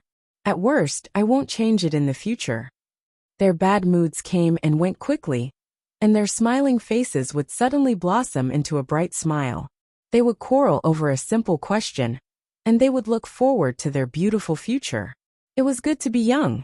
Seeing the two girls chattering in front of him about the unreachable matter, Fang Yan's mood inexplicably improved. No wonder everyone liked little Loli, because every frown and smile of theirs were very cute. After the meal, Fang Yan fulfilled his promise and taught Zhang Chun some moves. Fang Yan especially went back to his room and changed into a white scholar's robe, looking handsome and elegant. He also deliberately stood in a row with Fang Yingying and Fang Haohan, making people feel that he was a dragon among men and a crane among chickens. This made Jiang Qin and Yuan Lin, the two brainless fans, applaud again and again. Their eyes were full of little stars. Zhang Chun, who was wearing a black sportswear, stood in front of Fang Yan and bowed to Fang Yan. "Master, please advise me." Fang Yan nodded and said, "You attack me." "Okay." Zhang Chun agreed. He clenched his fists and sank his chi into his dantian. After a roar, his whole body pounced towards Fang Yan. A fist smashed towards Fang Yan's chest. Speed, strength, angle. The three were all together, three became one. For Zhang Chun to be able to establish such a great reputation in Huacheng, he indeed had his outstanding points. The wind from the fist was fierce, wrapped with a strong wind. "Ha!" Jiang Qin screamed. Zhang Chun's momentum was too shocking, and his fist was too frightening. She was worried that he would hurt her. "Mr. Fang." Fang Yan stretched out his hand, then stretched out his palm and lightly flicked. After Zhang Chun spun on the spot, his attack missed. Jiang Qin and Yuan Lin both let out a sigh of relief at the same time. Fang Yingying came over and said as if he already knew this would happen, "Don't worry, Junior Marshal Uncle will be fine." "I know." Jiang Qin nodded. "But what if Mr. Fang is hurt? It's inevitable to get hurt in a martial arts competition." "We didn't say that Uncle Zhang is not allowed to get hurt," Jiang Qin said innocently. "Did you forget?" Fang Yin asked. Zhang Chun thought for a while and said, "I forgot." "Again?" Fang Yin said. So, Zhang Chun moved his chi into his dantian again, clenched his fists and punched at a faster speed, heavier strength, and a more tricky angle. This punch was still aimed at Fang Yan's chest. Fang Yin hid one hand behind his back. When Zhang Chun rushed in front of him, he stretched out his right hand lightly. Similarly, he stretched out his hand, and then gently flicked. Zhang Chen's hands and feet seemed to be entangled by an irresistible force, and his body fell backward involuntarily. Plop! Zhang Chen fell to the ground on his buttocks. Good, good. Jiang Qin and Yuan Lin applauded. Mr. Fang is so handsome. Did you forget? Fang Yin asked again. Zhang Chen closed his eyes and thought for a while, then said, I forgot. Again. Fang Yin said. He still hid one hand behind his back and stood tall, waiting for Zhang Chen to take the initiative to attack him. Zhang Chen rushed over again. A probe and a flick. Plop. Zhang Chen's body was hit and flew out, crushing a pot of pink orchids in the corner. Fang Yin raised his eyebrows but asked calmly, Did you forget? Zhang Chen climbed up from the ground with difficulty and said, Master, I forgot. The smile on Fang Yan's face froze. It was as black as the curry chicken he ate that night. Master. Zhang Chen looked at Fang Yin cautiously. Was there something wrong with his answer? There was no reason. This was the standard version of the answer. When he was a child, he had seen the heaven sword and dragon saber. Zhang Sanfeng wanted to teach his grandson Zhang Wuji Tai Chi. When he demonstrated it for the first time, his grandfather asked Zhang Wuji, How much do you remember what I taught you? Zhang Wuji said, Big master, I only remember half of it. Zhang Sanfeng demonstrated it again and asked, What about now? Zhang Wuji replied, Only less than half of it is left. After the third demonstration, Zhang Sanfeng asked, What about now? Zhang Wuji said, I have forgotten everything. Everyone was worried sick. They thought, Why is this child so stupid? Big master taught you martial arts. How can you forget everything? Unexpectedly, Zhang Sanfeng's old face was beaming like a flower as he praised his grandson's talent. Although he was young at that time, he still felt his blood boiling when he saw this scene. Now teacher Fang Yin demonstrated it 3 times and asked him 3 times, Did he forget? According to Zhang Wuji's answer, shouldn't he have forgotten everything? Only then would he be able to show that he was a rare martial arts genius with extraordinary comprehension like Zhang Wuji. You have forgotten everything I taught you? Fang Yin asked. Master, I have forgotten everything. Since you've forgotten everything, doesn't that mean my efforts were in vain? What's the point of continuing to teach you? Fang Yin shouted harshly. Master. Zhang Chen was shocked. Aren't we learning Tai Chi? It's Tai Chi. Tai Chi doesn't focus on moves, only on conception, right? Fang Yan's black face became darker. He suppressed his anger and said, Tai Chi doesn't focus on moves, only on conception, but that is when your moves have been perfected. Only when you see the mountain but not the mountain and the water, but not the water can you reach the 3rd level. You don't even know whether the Tai Chi moves are horizontal or vertical. Do you know what the conception of Tai Chi is? Do you think you are Zhang Wuji? Zhang Chen's eyes widened, and his face was full of surprise. So that's what happened. Old Master Jin has done a lot of harm. This guy thinks he is shooting a movie, Fang Yingying said with a smile. He is even stupider than me, Fang Haohan said. After Jiang Qin and Yuan Lin understood the mistake made by Zhang Chen, they laughed again and said, Why is it so funny? Why is it so funny? Zhang Chen lowered his head in shame and said, Master, I was just talking nonsense. I've memorized all your moves. It was really shameful for such a man to make such a naive mistake in front of a girl. Tell me then, what did you remember? Fang Yin asked seriously. Zhang Chen thought about it seriously and said, I attacked 3 times, and Master used the same move and the same strength to fight back. Fang Yin nodded and said, The moves are the same, and the strength is the same. Nothing changed. However, the results of my 3 counterattacks were different. The first time, Master just dissolved my fist force and made me turn in a circle. The second time, I felt that my body was tied up, and I couldn't move or escape, so I fell to the ground. The third time, I didn't have any reaction at all, and there was an irresistible force that sent me flying. Zhang Chen's eyes lit up and he asked excitedly, Master is teaching me how to use strength.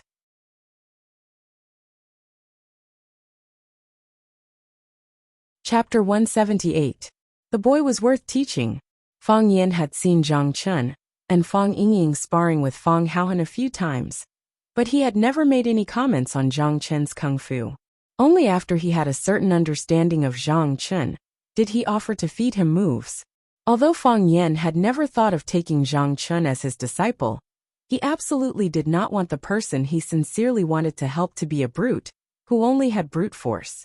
If he was really just a brute, Fang Yan would not make any changes to his moves and the way he exerted his strength. It was better to let him be brute for a lifetime than to let him be brute for a while. Maybe he could really walk a different path. Hua Xia's 7 addicts. Which one of them did not become the best in their field because of their extreme foolishness?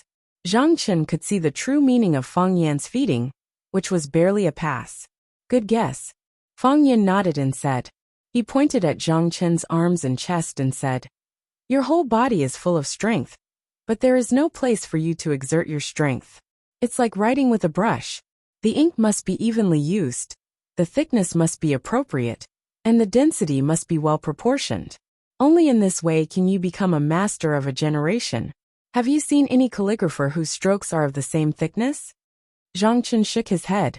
Tai Chi is about using softness to overcome hardness, but if hardness reaches the extreme, it is also Tai Chi. Yin and Yang are 2 extremes, and you occupy both extremes of Yang, Fang Yan said.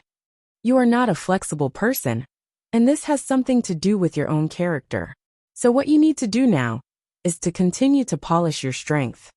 Still practice strength? Zhang Chen did not understand. With a flick of his foot, a green brick landed in Fang Yan's palm. He slapped it with his palm, and the blue brick immediately turned into powder. Wow! Jiang Qin and Yuan Lin exclaimed again. Mr. Fang is too handsome, too handsome. Fang Yingying smiled and said, I can do it too. Mr. Fang is so awesome. He gives people a sense of security. Fang Yingying touched his face and felt the cruelty of life even more clearly. This world belongs to handsome men. Fang Yin clapped his hands, and the ashes fell to the ground. Fang Yin flicked his toes, and another brick landed in his hand. He gathered his strength and made his move. His palm lightly pressed forward. The blue brick was still the same blue brick from before, and it didn't look any different from before. Stretch out your hand, Fang Yin said. Zhang Chen stretched out his hand, and Fang Yin placed the blue brick in Zhang Chen's palm. Zhang Chen clenched his fist tightly, and the green brick turned into powder and slipped through the gaps between his fingers. Do you understand? Fang Yin asked. Understood. Zhang Chen nodded. In the world of martial arts, only speed is unbeatable. In the world of martial arts, strength is unbeatable. Whether it's speed or strength, it can make you invincible. Of course, you're now at the bottleneck of increasing your strength, so think about how I knocked you down in 3 moves. Once you understand, your bottleneck will naturally be solved. Zhang Chen was the 3-time boxing champion of Huacheng. It wasn't difficult for him to break a brick or a walnut. However, he couldn't lift something heavy as if it were light, and he couldn't lift something light as if it were heavy. In the end, boxing was still boxing. Compared to Fang Yan, who knew the inner force mantra, there was a huge gap. For example, as he grew older, Zhang Chen's speed would become slower, his strength would become lighter, and the angle would deviate. However, Fang Yan and the others would not. The older they were, the faster they were, the more powerful they were, and the more accurate the angle of their attacks would be. This was the effect of inner force. What was inner force? That was a well. When you were young, you would constantly fill it with things, and the quantitative change would lead to qualitative change. When the well was full, it would gush out, and what you needed would be endless. Thank you, master. Zhang Chen grabbed a handful of brick dust and said with a serious expression. Fang Yin waved his hand and said, Didn't I say it before? We're brothers, so don't call me master. Fang Yin turned to look at Jiang Qin and Yuan Lin and said, Let's go. I'll send you to the bus station. You have to go back too. The 2 girls looked unhappy, but they knew they couldn't stay here for the night. They carried their backpacks and walked out of the school with Fang Yin. After Fang Yin walked away, Baldy walked to the ground and picked up a brick. He shouted, Break. The brick was intact. There wasn't even a crack, let alone break. Baldy wasn't convinced. He held the brick with both hands and shouted, Break. The brick was still the same brick. Of course, it wouldn't break just because he shouted. Baldy was shocked. He looked at Fong Yingying and Fong Haohan and asked, "Is this brick real?" Fong Yingying sneered and said, "Do you think it's a prop brick?" Baldy laughed and said, "I thought Mr. Fong deliberately used this to coax young girls. I did it when I was young." Seeing Fong Yingying and Fong Haohan's murderous eyes, Baldy said quickly, "I have to go on duty too. I'm busy." He waved his hand randomly and escaped from this frightening courtyard. Fong Yin walked in front, and Jiang Qin and Yuan Lin followed reluctantly. "Mr. Fong, can I still come to see you?" Jiang Qin asked. "Yes," Fong Yin said. "Then I'll come tomorrow?" "You can't come tomorrow," Fong Yin said. "You can't come before the midterm exam." "Mr. Fong," Jiang Qin said anxiously. "Then I'll bring the language textbooks tomorrow."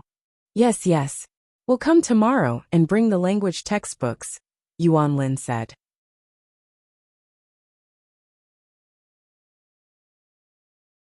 "We'll pay for the tuition. We won't waste your time." Fong Yin stopped and turned to look at Jiang Qin and Yuan Lin behind him. He said very seriously, "I promised you that I'll wait for you in Rosefinch. So, you also promise me that you'll study hard before entering Rosefinch, okay?" Jiang Qin still wanted to argue that she came to find him to study hard and get better grades. However, when she met Fong Yan's eyes, she couldn't say anything. He understood everything that was on her mind. "I promise," Jiang Qin said.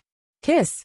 Yuan Lin pulled Jiang Qin's hand eagerly, indicating that she shouldn't be silly. "I promise you," Jiang Qin said. "I promise you that I'll study hard. I promise you that I'll get good grades in every exam. I promise you that I'll enter Rosefinch High. I promise you that I'll enter Class 9. I promise you that I won't fall in love with you easily." "Okay," Fong Yin said with a smile.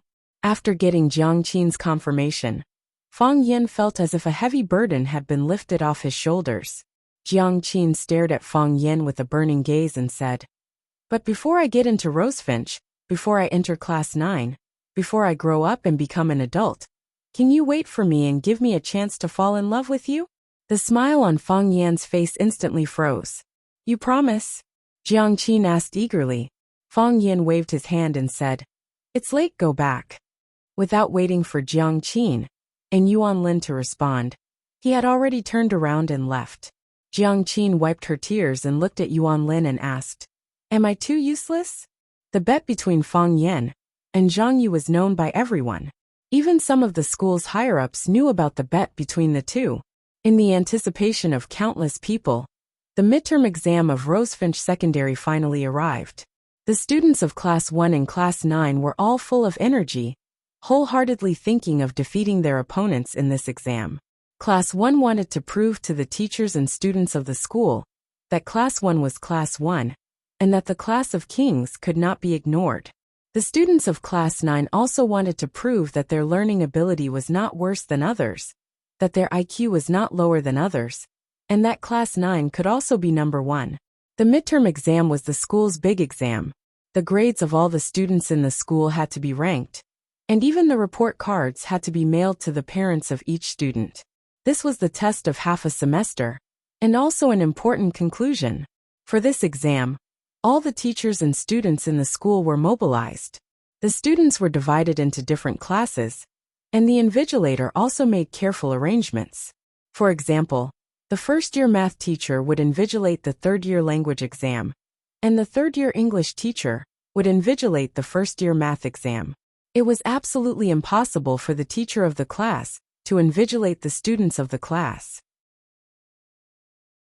Fong Yin stood on the podium of the classroom, looking at the students below the stage for the final general mobilization, and said, "I have already written a letter of apology." Wow! The whole audience was in an uproar. "Mr. Fong, do you not trust us that much?" "Mr. Fong, we can definitely beat Class 1. Teacher, don't be like this, okay? We are full of confidence." The students reacted very fiercely, as if they had been greatly insulted. Fong Yin waved his hand, motioning for everyone to quiet down, and said, "I will first read a paragraph for everyone. Everyone listen to what I have written." Fong Yin cleared his throat and said, "I fear the starry sky, because it is endless and makes people realize their own insignificance. I cherish morality because it makes people realize their own shortcomings and re-establish their own beliefs. I respect my opponent because he defeated me with great strength, woke me up, and let me taste the taste of defeat and tears of humiliation. I've fantasized countless times that I'm on the winning side. Even in my dreams, I still hope so. How can I lose? I am so strong.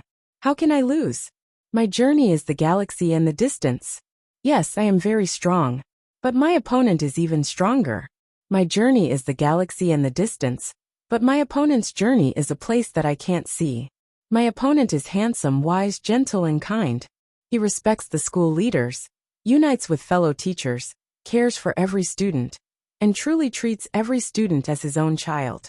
The students' faces were red, and their breathing was rapid. Chuanjiashu clenched his fists, wishing he could rush up and tear the letter of apology into pieces. Mr. Fong, how could he write such a letter of apology?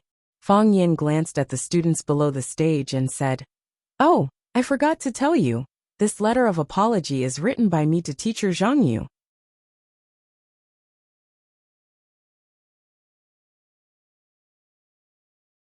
Chapter 179. In the examination room, the students were all engrossed in answering their papers. Only the slight breathing and the rustling sound of the pen tip sliding on the paper could be heard. Fong Yen and a language teacher, named Li Xiaowei, were invigilating the second-year mathematics exam at the same time. Li Xiaowei walked around the examination room. Her small eyes behind the thick glasses were extremely sharp. She took in every student's every move. She was a very responsible invigilator. Fong Yin sat on the podium. His eyes were gentle and smiling as he glanced at the students' answers. Most of the students were well-behaved. They were either thinking with their heads down or answering quickly on the draft paper. However, there were also some students who tried to take a shortcut and directly copied other people's learning results onto their own papers. Fong Yin stared at a target. This was a little fatso wearing rimless glasses. He looked simple and honest. The pen in his hand never stopped. However, from time to time, he would raise his head to look at Fong Yin or glance at Li Xiaowei's position. This had already exposed his absent-mindedness and guilty conscience. I'm telling you, don't have any illusions. Everyone has to rely on their own ability to take the exam. If I find anyone cheating, the papers will be confiscated. All the results will be invalid.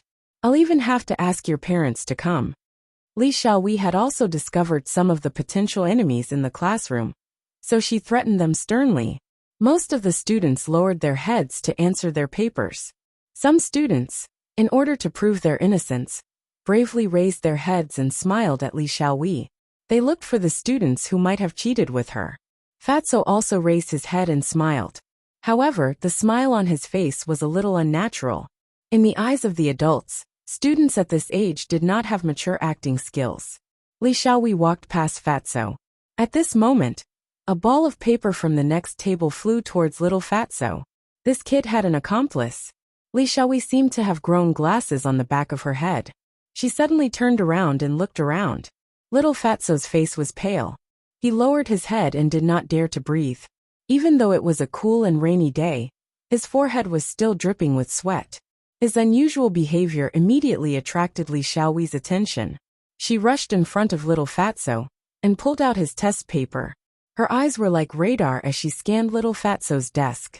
He put away his draft paper, opened his pencil case, and even unscrewed the cylindrical pen he used to answer questions to see if there was anything hidden in it. No evidence of cheating was found. "Stand up," Li Xiaowei said in a low voice. Fatso's legs were trembling as he stood up shakily. "Tell me, where is the answer hidden?" Li Xiaowei glanced at Fatso's body and clothes and asked aloud. "Teacher, there is no answer," Fatso said through gritted teeth. "No, not as scared as you." Li Xiaowei sneered. "Teacher, my body isn't good. I'm sick." "Sick? I think it's a mental illness, right?" Li Xiaowei was very angry and dissatisfied with Fatso. However, she couldn't find evidence of Fatso's cheating, so she couldn't continue to harp on it. It would delay Fatso's exam time and affect the other students' exam state. I'm telling you, Zhang Sanxin. I'm telling you, I'm watching you. If you dare to cheat, don't blame me for being rude to you. Teacher, I won't. Fatso replied in a low voice. Sit down, Li Xiaowei said.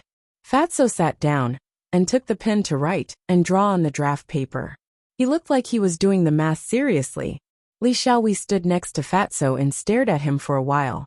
She really couldn't find anything suspicious, so she turned and left. When Li Xiaowei left, little Fatso breathed a long sigh of relief. He glanced at the ground. There was a rolled-up piece of waste paper. Because it was in the corner of the table, it was hard to see it.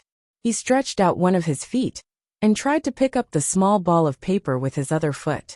At this moment, a large hand reached over and nimbly picked up the ball of paper from the ground. Fang Yan held the paper ball in his hand and looked at little Fatso thoughtfully. He looked like he knew everything. Little Fatso's pupils expanded, and his face turned purple. He was scared out of his wits. The sweat on his forehead was even denser, and his expression was even more embarrassed. He looked at Fang Yan with pleading eyes, like a pitiful puppy begging for a bone that could save its life. Li Xiaowei saw Fang Yan's action and quickly walked over. What's the matter? Li Xiaowei asked. It's nothing, Fang Yan said with a smile. We have to remind the students to try their best to maintain the cleanliness of the examination room during the exam. Don't litter. As Fang Yan spoke, he flicked his finger gently, and the paper ball flew toward the waste paper basket in the corner of the classroom. Mr. Fang, Li Xiaowei shouted, but she was still a step too late. She said anxiously, Mr. Fang, this may be the evidence of students cheating. How can you not open it and check it? After that, Li Xiaowei glared at Fang Yan fiercely and ran toward the waste paper basket in the corner of the classroom. She searched for a while, but she couldn't find the paper ball that Fang Yan had just flicked in. There was a pile of charred paper ash on the surface of the waste paper basket, which seemed to be the paper ball that Fang Yan had just thrown in. But how could it be charred? Li Xiaowei couldn't get any evidence, so this matter could only be dropped. Fang Yan looked at Fatso and said, Do your best in the exam. After that, he turned around and walked toward the podium again. The bell rang. Under the urging of Fang Yan and Li Xiaowei, the students began to hand in their papers. When Fatso handed in his paper, he glanced at Fang Yan and left without saying anything. Fang Yan saw that the back of his paper was a large blank. Li Xiaowei saw that there was no communication between Fang Yan and Fatso, so she concentrated on sorting out the papers in her hands. She sealed them in a bag and marked them together. After the math exam, this morning's work was temporarily over. Fang Yan and Li Xiaowei sent the papers to the Academic Affairs office together. They had a short meeting in the office to make a summary, and then everyone went home to eat. When Fang Yan walked out of the tree-lined path, there was a voice behind him. Mr. Fang. Fang Yan turned around and saw the cheating Fatso running toward him. Fatso was panting. It seemed that he rarely participated in sports. He stood in front of Fang Yan and said gratefully, Mr. Fang, thank you. If it weren't for you, I would be finished today. Why? Fang Yan asked sternly. Fatso and Zhang Sanxin looked at Fang Yan with a puzzled face. Why? Since you know the consequences are so serious, why did you choose this method of cheating? Fang Yan asked aloud. My math scores are not good. This time the questions are so difficult. Have you thought about it? Fang Yan looked at Zhang Sanxin and asked, If your paper ball fell into the hands of Teacher Li, what kind of consequences would you have to bear? If I had the same idea as Teacher Li, what kind of consequences would you have to bear? So I'm really grateful to Mr. Fang. If it weren't for Mr. Fang, all my results would have been cancelled, and my parents would have been called over. Fang Yan shook his head and said, Zhang Sanxin, I helped you not to make you thank me. I helped you not to let you realize that the cost of making a mistake is not that high, but to have a fluke in the future. I always believe that everyone should bear the consequences of making a mistake. You obtained your results by cheating. Isn't this unfair to those students who really rely on their own efforts to get the results? Mr. Fang, I'm sorry, Zhang Sanxin said with an ashamed expression. You can borrow money, but don't think you can borrow other people's knowledge. Knowledge is always in the hands of the real owner. Others can't borrow it or take it away. Even if you get it temporarily, it may be taken away at any time. You even have to pay a heavy price for it. Fang Yan looked at Zhang Sanxin and said, as a teacher, compared to your previous cheating behavior, I prefer the blank paper you handed in later. You may not have good results, but you proved that you are very honest. Honesty is also a very important advantage, even more important than getting good grades. Fang Yan patted Zhang Sanxin's shoulder and said, take care. After that, Fang Yan turned and left. Zhang Sanxin stood in the same place and looked at Fang Yan's departing figure. There was something in his eyes that he didn't have before. Mr. Fang, thank you. Zhang Sanxin murmured, enemies don't meet unless they meet. When Fang Yan walked to the small door to enter the teacher's living area, he happened to meet Zhang Yu, who was also preparing to go home. Fang Yan. Zhang Yu's voice seemed murderous. Hello, Miss Zhang. Teacher Zhang, are you preparing to return home for dinner? Fang Yan asked with a chuckle. Fang Yan, you are shameless. Zhang Yu shouted angrily. You didn't win and I didn't lose. Why do you have to read the apology letter to me in the classroom in front of the students? Why? Fang Yan thought about it and said, I didn't say that I couldn't read it before the bet. You also know that my writing isn't good. I'm afraid that if I don't write well, I'll embarrass Teacher Zhang. A good horse needs a good saddle. Teacher Zhang is a great scholar of our Vermilion Bird Academy.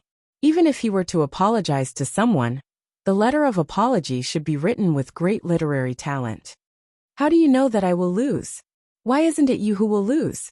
Zhang Yu was really angry. Fang Yan, I tell you, you will lose. When the time comes, don't blame me for not giving you face. Miss Zhang, you and I are both teachers. A teacher should act like a teacher. I believe that Miss Zhang will not do anything too excessive. Fang Yan said with a gentle smile.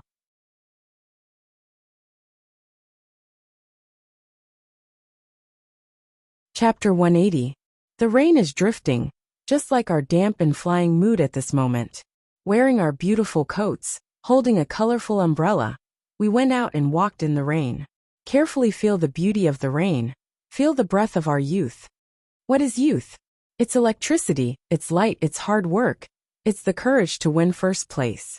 It's you like me and I like you. It's infinite possibilities and opportunities. Good afternoon, everyone. I'm the host of the campus radio program, Little Wu. According to the previous program routine, now is the time to recite the poems sent by the Poetry Club, or recommend a few pieces of music to suit the occasion. But today will be different. We all know that two extremely popular language teachers in the school once made a bet, betting which class's language scores would be higher. The loser would have to recite a letter of apology provided by the winner on the campus radio program. I don't know if everyone is looking forward to this, but personally, I'm looking forward to it. Wow, the whole school was in an uproar. It was after school, and the students were either preparing to go home or walking back to their dorms. Hearing the campus radio program from the school loudspeaker, everyone couldn't help but stop or smile knowingly. Oh my God, are they really going to recite the letter of apology on the radio? That's so embarrassing. A girl with long hair and the demeanor of a goddess exclaimed. Isn't that right? If it were me, I wouldn't do such a thing. The round-faced girl next to her echoed. You don't know, right? The gossipy guy wanted to please the two girls, so he pretended to be mysterious and said, it's said that because of this matter, the school leaders specially found the two teachers, Fang Yan and Zhang Yu, to mediate, but both of them didn't accept the mediation. They must insist on going according to the previous content of the competition. What a character. I like it. Exactly. The demeanor of a scholar. Then let's welcome Teacher Zhang Yu. Teacher Zhang Yu, can you say hello to the students? The voice of the host, Little Wu, continued to resound in the campus through the campus radio. Silence. There was no sound from the radio for a long time. Miss Zhang. Little Wu reminded. Seeing that Zhang Yu was still unwilling to speak, Little Wu hurriedly explained. Miss Zhang is brewing her emotions, please wait a moment. I'm Zhang Yu. Zhang Yu's hoarse and dull voice finally came out from the broadcast. A single sentence from Kiran sent the whole Rosefinch High into an uproar. Heavens, Teacher Zhang Yu really came to apologize. Shouldn't it be Fang Yan? Fang Yan is teaching class 9. How could class 9 possibly surpass class 1? The 9th class is really impressive this time. I apologize to teacher Fang Yan with utmost sincerity and humility. I was wrong. I severely underestimated teacher Fang Yan's ability and the strength of class 9 students. I am mosquito, teacher Fang Yan is Jiao Long. I am a flashlight, teacher Fang Yan is the big sun. I am a bicycle, teacher Fang Yan is a Ferrari. The faces of class 9 students showed puzzled expressions. Huang Haoran, did I hear it wrong? Is this a letter of apology written by Mr. Fang? Yes, it shouldn't be, right? We've all heard Mr. Fang's letter of apology. Mr. Fang read it in public in the classroom. It should be. Huang Haoran was also puzzled and said, "This is the content of the bet." Presumably, Zhang Yu wouldn't dare to change the content of the letter of apology. Besides, there's no such way to change it.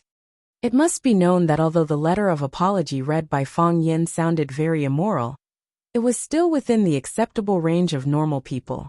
Like this time Mosquito and Jiaolong, Bicycle and Farron, who would have the nerve to praise themselves like that. I am acutely conscious of my own error. I only have myself to blame for this punishment. I shouldn't have taken the initiative to provoke teacher Fang Yan. And even more so, I shouldn't have forced him to accept my challenge. In a situation where he repeatedly rejected me, I was still unwilling to let him go. Teacher Fang Yan, I was wrong. In order to express my apology, I want to give you a tongue twister. I hope you like it. Students, did you hear that? Teacher Zhang Yu is going to say a tongue twister. The host, Little Wu, said happily. Darkening. Whoa, Zhang Yu finished reading. Everyone was dumbfounded. What were they talking about? He only heard a long part of hui hui hui. But he didn't understand the meaning of this tongue twister at all. Mr. Zhang Yu? Little Nothingness asked timidly. May I ask what you're reciting is black ash fat ash will volatilize gray ash will be taboo black ash will be black ash flower will return to fey. Ash black fertilizer will evaporate and turn into ash. Is this it? I'm done reading it. Zhang Yu roared angrily, and then there was a loud bang from the broadcast. Everyone knew that it was the sound of teacher Zhang Yu slamming the door and leaving. There was a long period of silence from the broadcast, as if the host had also disconnected. After a long time the host, Little Wu, sighed softly and said, Teacher Zhang Yu is from Xiamen. Is this really appropriate for him? Is this appropriate? Lu Chaoga asked. In Lu Chaoga's office, she and Fang Yan had just enjoyed teacher Zhang Yu's performance on the campus radio station. That hui hui hui part almost made her drop her jaw in shock. What? Miss Zhang is from Xiamen? Fang Yan looked shocked. I didn't know that at all. I just felt that when he talked to me, the words gray and fly weren't very coherent. I didn't expect that I would guess it right. Lu Chaoga drank a few mouthfuls of tea, and then looked at Fang Yan's face again. She said, I know that you didn't write this script before. Your apology letter has been read in class, and I have the original text here. As Lu Chaoga spoke, she took out a piece of paper from the folder and handed it over. Fang Yan took the paper and looked at it. It was the hipster version of the apology letter that he had read in class. I fear the starry sky because it is so deep that it makes people feel small. I changed it, Fang Yan said. Why did you change it? That was a trick to lure the enemy, Fang Yan said. Lure the enemy? When I wrote the apology letter, the exam results hadn't come out yet. Although I kept saying that we would win, and I said that to everyone, but how did I know that I would definitely win? What if I lost? So, you wrote such an apology letter that Zhang Yu could completely accept. When the exam results came out, if you lost, he could only write an apology letter according to your standards. Is that right? Something like that, Fang Yan said. In the end you won, but you gave him another apology letter. You can't say that. Fang Yan waved his hand.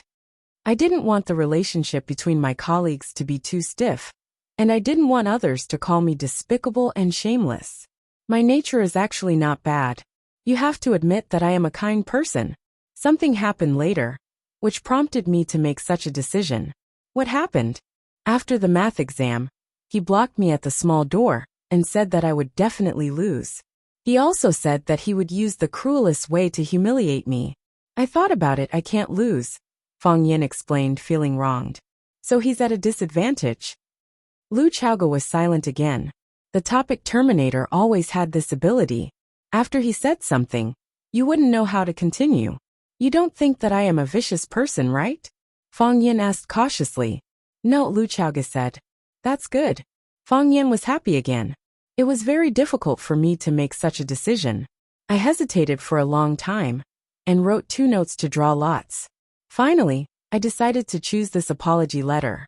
Of course, I didn't ask teacher Zhang Yu to report his 3 measurements in the apology letter.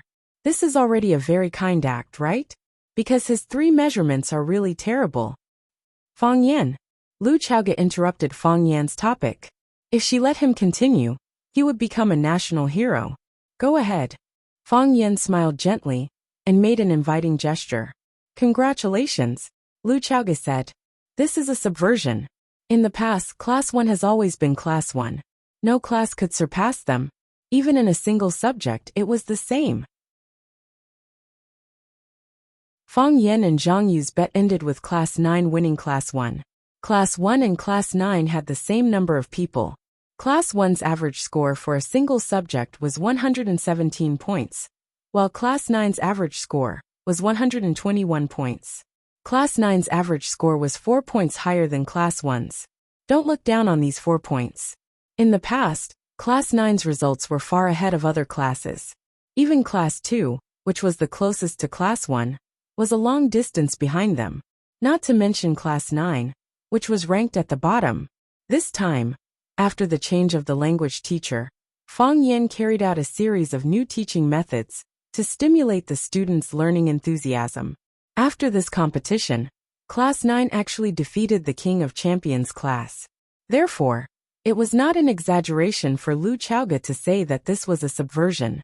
More importantly, not only did Class 9 take home the first place award for the average score of the language subjects, but they also took home the first place for the language subjects, the first place for the mathematics subjects, and the first place for the other subjects. That's right, only the Rosefinch goddess, Qin Yitian, could have such a heaven-defying performance. Tangqing also performed quite well. His total score and average score were among the top 5 in the school. He was following closely behind Qin Yitian. The results obtained by Class 9 this time could only be described as dazzling. Through this battle, the sarcasm, doubts and blows that some of the senior teachers in the school had towards Fang Yan had all vanished into thin air. Fang Yan had become Rosefinch Secondary's true idol and ace teacher.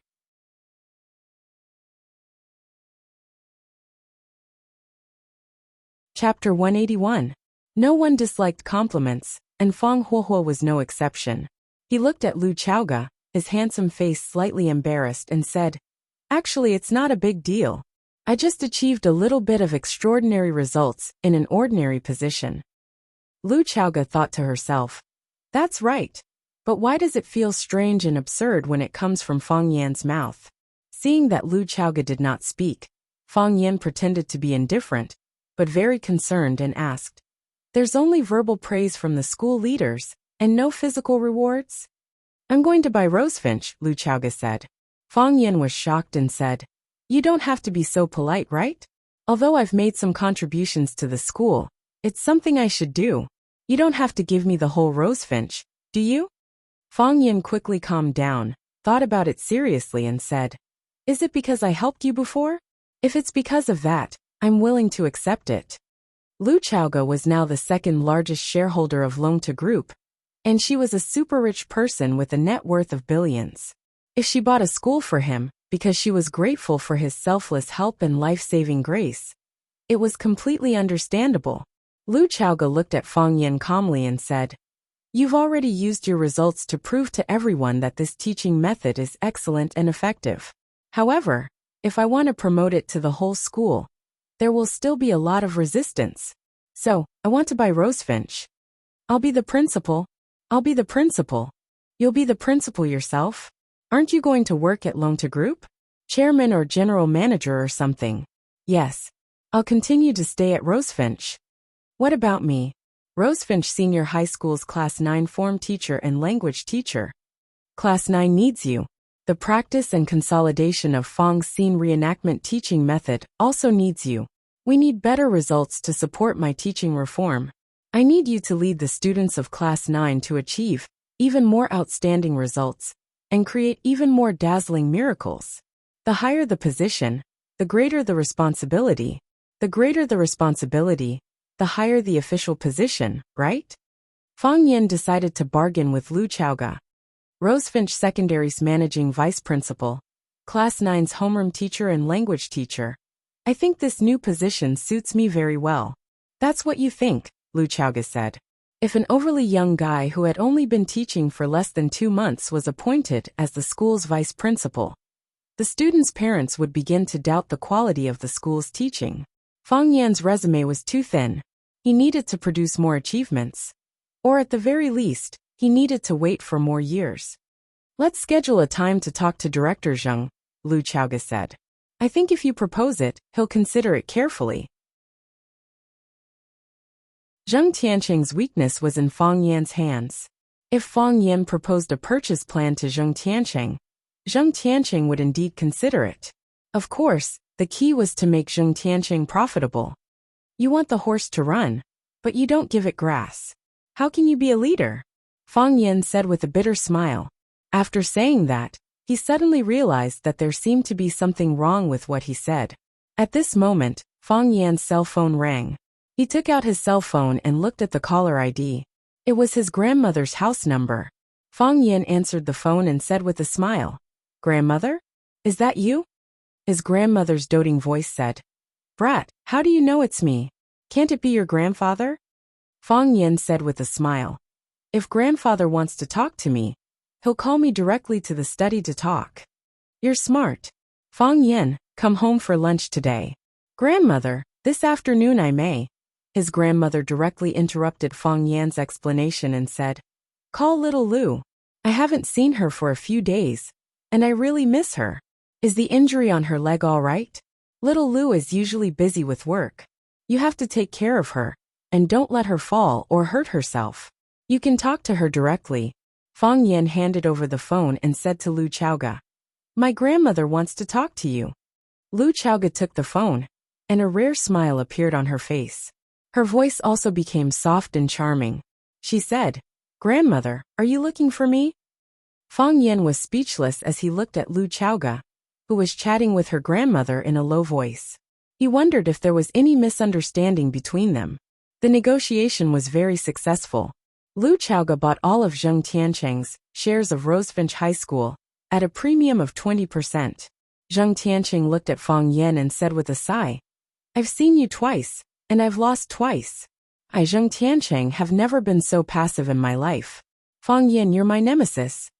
Fong Yan waved his hand with a smile and said, "The first time was not Director Zheng's loss, but young Master Zheng's. This time, it's not Director Zheng's loss but Director Zheng's win. Who would refuse a person who gives them money?" Zheng Tianqing laughed and patted Fong Yan's shoulder hard, saying, "Rosefinch Secondary is too small. It's really unfair for you to be a teacher. My original promise is still valid.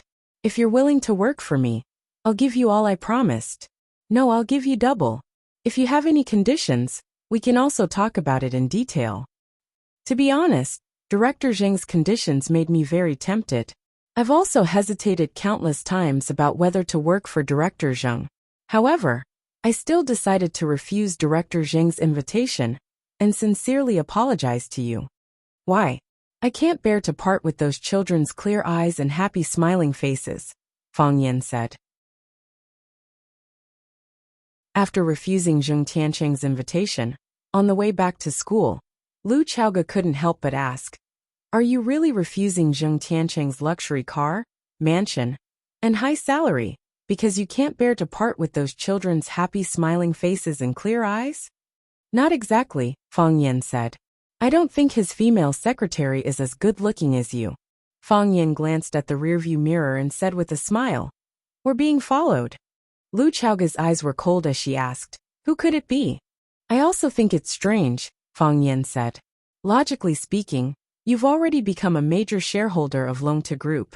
What's done is done, and others have no reason to touch you anymore. Who could it be? Call the police, Lu Chaoga said. Not for the time being, Fang Yin said. Aren't you curious about who is hiding in the dark like a rat in a sewer and biting people? Don't take risks. Trust me, Fang Yin said. Fang Yin jerked the steering wheel, and the car rushed in a direction that deviated from the original route. The car behind him didn't hesitate and immediately followed. They're quite open and aboveboard. They're following us in such a high-profile manner, Fang Yin said with a sneer. Either they're skilled and bold, or they're a group of idiots. I really hope it's the latter. The car sped all the way through the bustling city, through the remote streets, past the suburban houses, and finally arrived at the edge of the Yintian port. This was an abandoned port. Ever since the construction of the Huacheng port in the east, this place had been deserted. The weather was harsh, and there were no signs of people. The port looked dilapidated. Screech. The black Buick SUV that followed closely behind stopped. Two men in black suits in the car looked around vigilantly, and then their eyes fell on the champagne-colored BMW that was parked in the middle of the square of the port. The windows were transparent, and they couldn't see anyone in the car from where they were. The two men looked at each other, and then they opened the door and got out of the car. They reached into their pockets, took out their pistols, and pulled out the safety bolt. The two men held their guns and carefully surrounded the BMW. The bald man stared up, and the muzzle was pointed at the car door, ready to kill the enemy that rushed out of the car at any time. The man with the crew cut leaned down at a 90-degree angle, and with one hand on the ground, he raised the gun with the other hand and aimed at the chassis of the BMW. He was worried that the target would hide underneath and launch a surprise attack. They attacked from the top and attacked from the bottom, and they cooperated well. There was nothing suspicious in or out of the car. Where was he?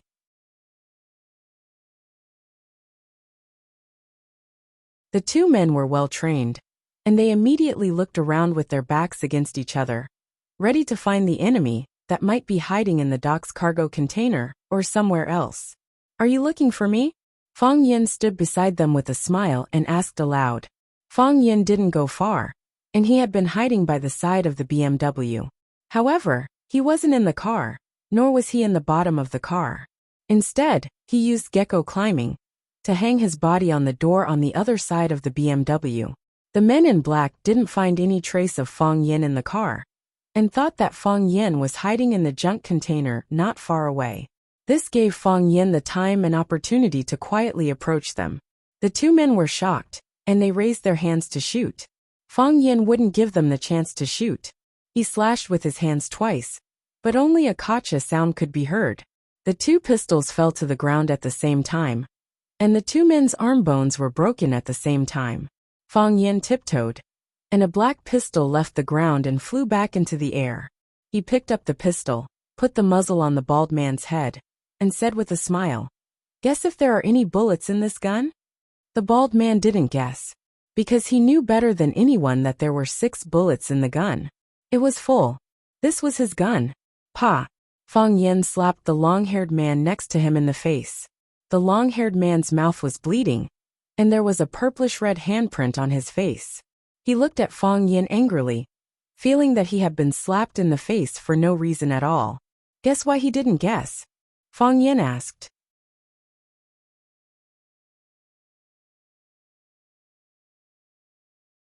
Chapter 182. That's his gun, said the long-haired man. Because it's his gun and he knows how many bullets are in the magazine. So he doesn't want to guess, asked Fang Yin. As he spoke, he slapped the bald man in the face again and shouted, "If you know the answer, why don't you tell me? You think my question is too simple, don't you?" The bald man clenched his fists and his bones cracked. Pa! Fang Yin slapped the bald man in the face again and scolded. "Look, I know you're not convinced. If I ask you why 1 + 1 = 2, do you think you can solve it?" The bald man was stunned. He wanted to find an opportunity to fight back, but the slaps had shattered his momentum. The long-haired man didn't dare to act rashly. His right arm bone had been cut off by Fang Yin's knife. His combat power had been greatly reduced, and his gun had fallen into the enemy's hands. If he fought back, would he blow up the bald man's head? Pa! Fang Yin slapped the bald man in the face again and said, "Answer my question. How many bullets are in the magazine?" 6, said the bald man. He knew that answering this question would be very shameful. Even his companions would ridicule him for having no backbone.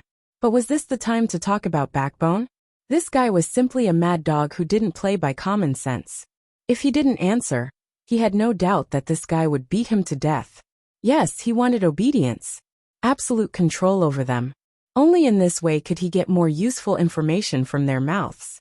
The bald man had studied criminal psychology and knew what Fang Yin was doing. This was an extremely difficult opponent. Fang Yin reached out to slap the long-haired man. The long-haired man hurriedly said, "It's 6. There are 6 bullets in the gun." He guessed correctly. The long-haired man was so clever that Fang Yin didn't know whether to take back his hand or continue to slap him. Thinking that he was in a dilemma because of a gangster, Fang Yin was a little angry. He slapped the long-haired man's face hard and scolded, "Did I ask you if he guessed correctly?" The long-haired man was on the verge of tears. "What exactly do you want to ask?" "I don't want to ask anything. I just want to slap you," Fang Yin said confidently.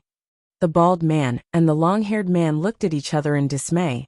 How did they meet such a freak? Because he valued his own life too much, Fang Yin would never tolerate those who attempted to harm him.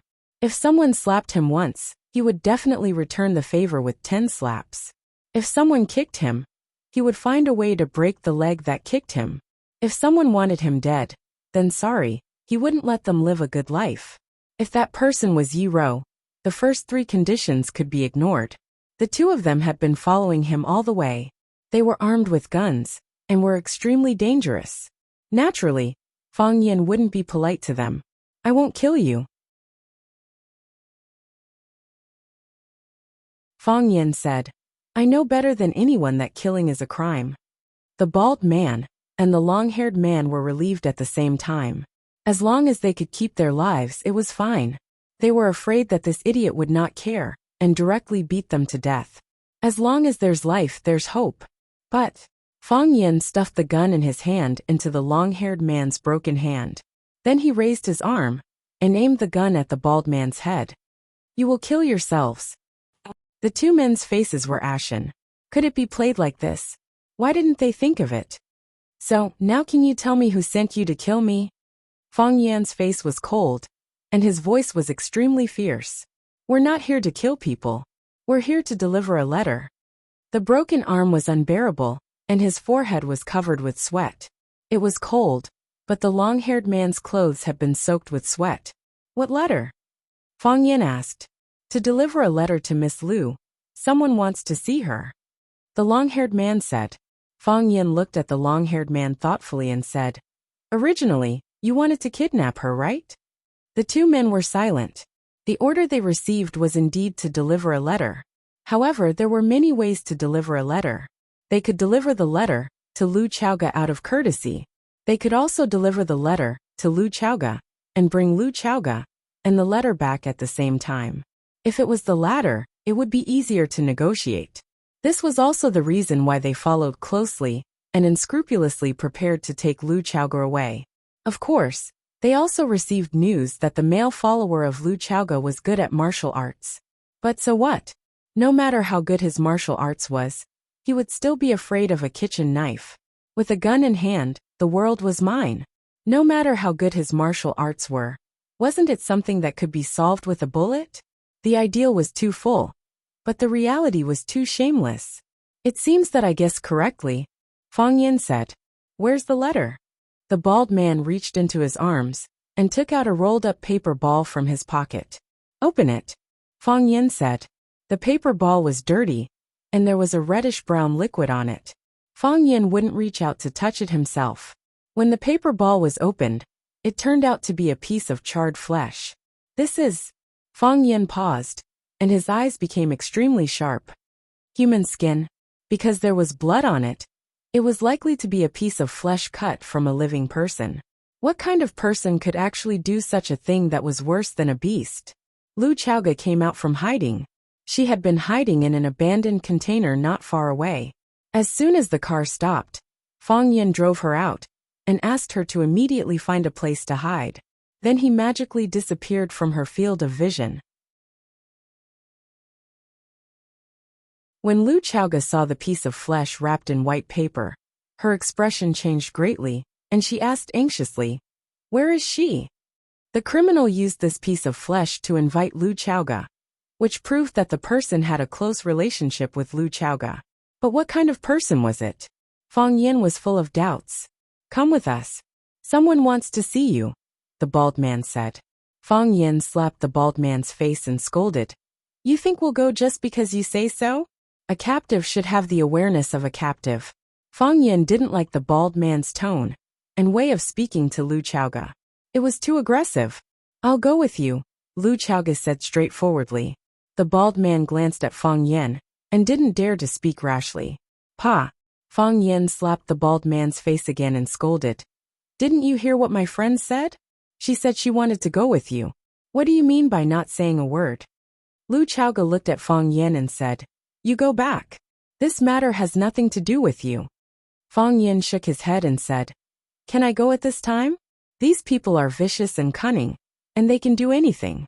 If I don't go with you, I'm afraid you won't have any chance of winning the negotiation. Don't worry, no matter what happens, I'll stand by your side." Fang Yan's worries weren't unreasonable. If they really wanted to negotiate with Lu Chaoga, a phone call or a text message would be enough to inform her. They were giving her flesh and kidnapping her. It didn't look like they were going to negotiate. Now someone very important to Lu Chaoga had been taken hostage by them. If they captured Lu Chaoga, would there still be a need to negotiate? The other party could directly decide the outcome. Lu Chaoga looked hesitant, and finally nodded and said, "Thank you." Fang Yin smiled and didn't speak. Lu Chaoga drove, and Fang Yin sat in the back, accompanying and supervising the bald man and the long-haired man, who tried to kidnap her, but were kidnapped by Fang Yin. To Fang Yan's surprise, without the help of the bandits, Lu Chaoga drove her BMW to an old neighborhood. The car stopped in front of the villa, and Lu Chaoga pushed the door open and ran to knock. No one answered, and the villa's yard was strangely quiet. Lu Chaoga knocked again, and the door of the living room opened. The mute nanny ran to open the door with a frightened expression. She saw Lu Chaoga, and desperately gestured to her not to go in. It was dangerous inside. Lu Chaoga nodded, but still stubbornly walked past her. Fang Yin drove the bald man and the long-haired man out of the car like ducks, and took them to the villa's yard. "Are all your men up there?" Fang Yin asked. "Yes," the bald man replied, and there was a flash of fierceness in his eyes. Their men were all up there, and Fang Yin would soon get the retribution he deserved. "How many of you are there?" The bald man didn't answer. 10. Or more than 10. Fang Yin looked at the long-haired man and asked, "No. Do they all have guns?" "No," the long-haired man replied. Fang Yin narrowed his eyes and smiled. It's not a good habit to lie. He kicked the bald man's calf in the knee, and with a crisp crack, the bald man's calf was broken by Fang Yan's kick. The bald man screamed, lost his balance and fell to the ground. The long-haired man turned to escape, but Fang Yin had already grabbed his neck. Crack! Without waiting for him to react, he had already stretched out his hand and broken the bones in his other arm. The long-haired man fell to the ground and screamed. Fang Yin walked over and stepped on his ankle. With a light tap of his toes, the bones in his foot were broken by Fang Yin. Both the bald man and the long-haired man had completely lost the ability to fight. Hearing the sound behind them, Lu Chaoga and the mute nanny turned to look at the same time. Fang Yin smiled and said embarrassedly, "I'm going to lighten the load first. There are many people inside. I'm afraid I can't beat them."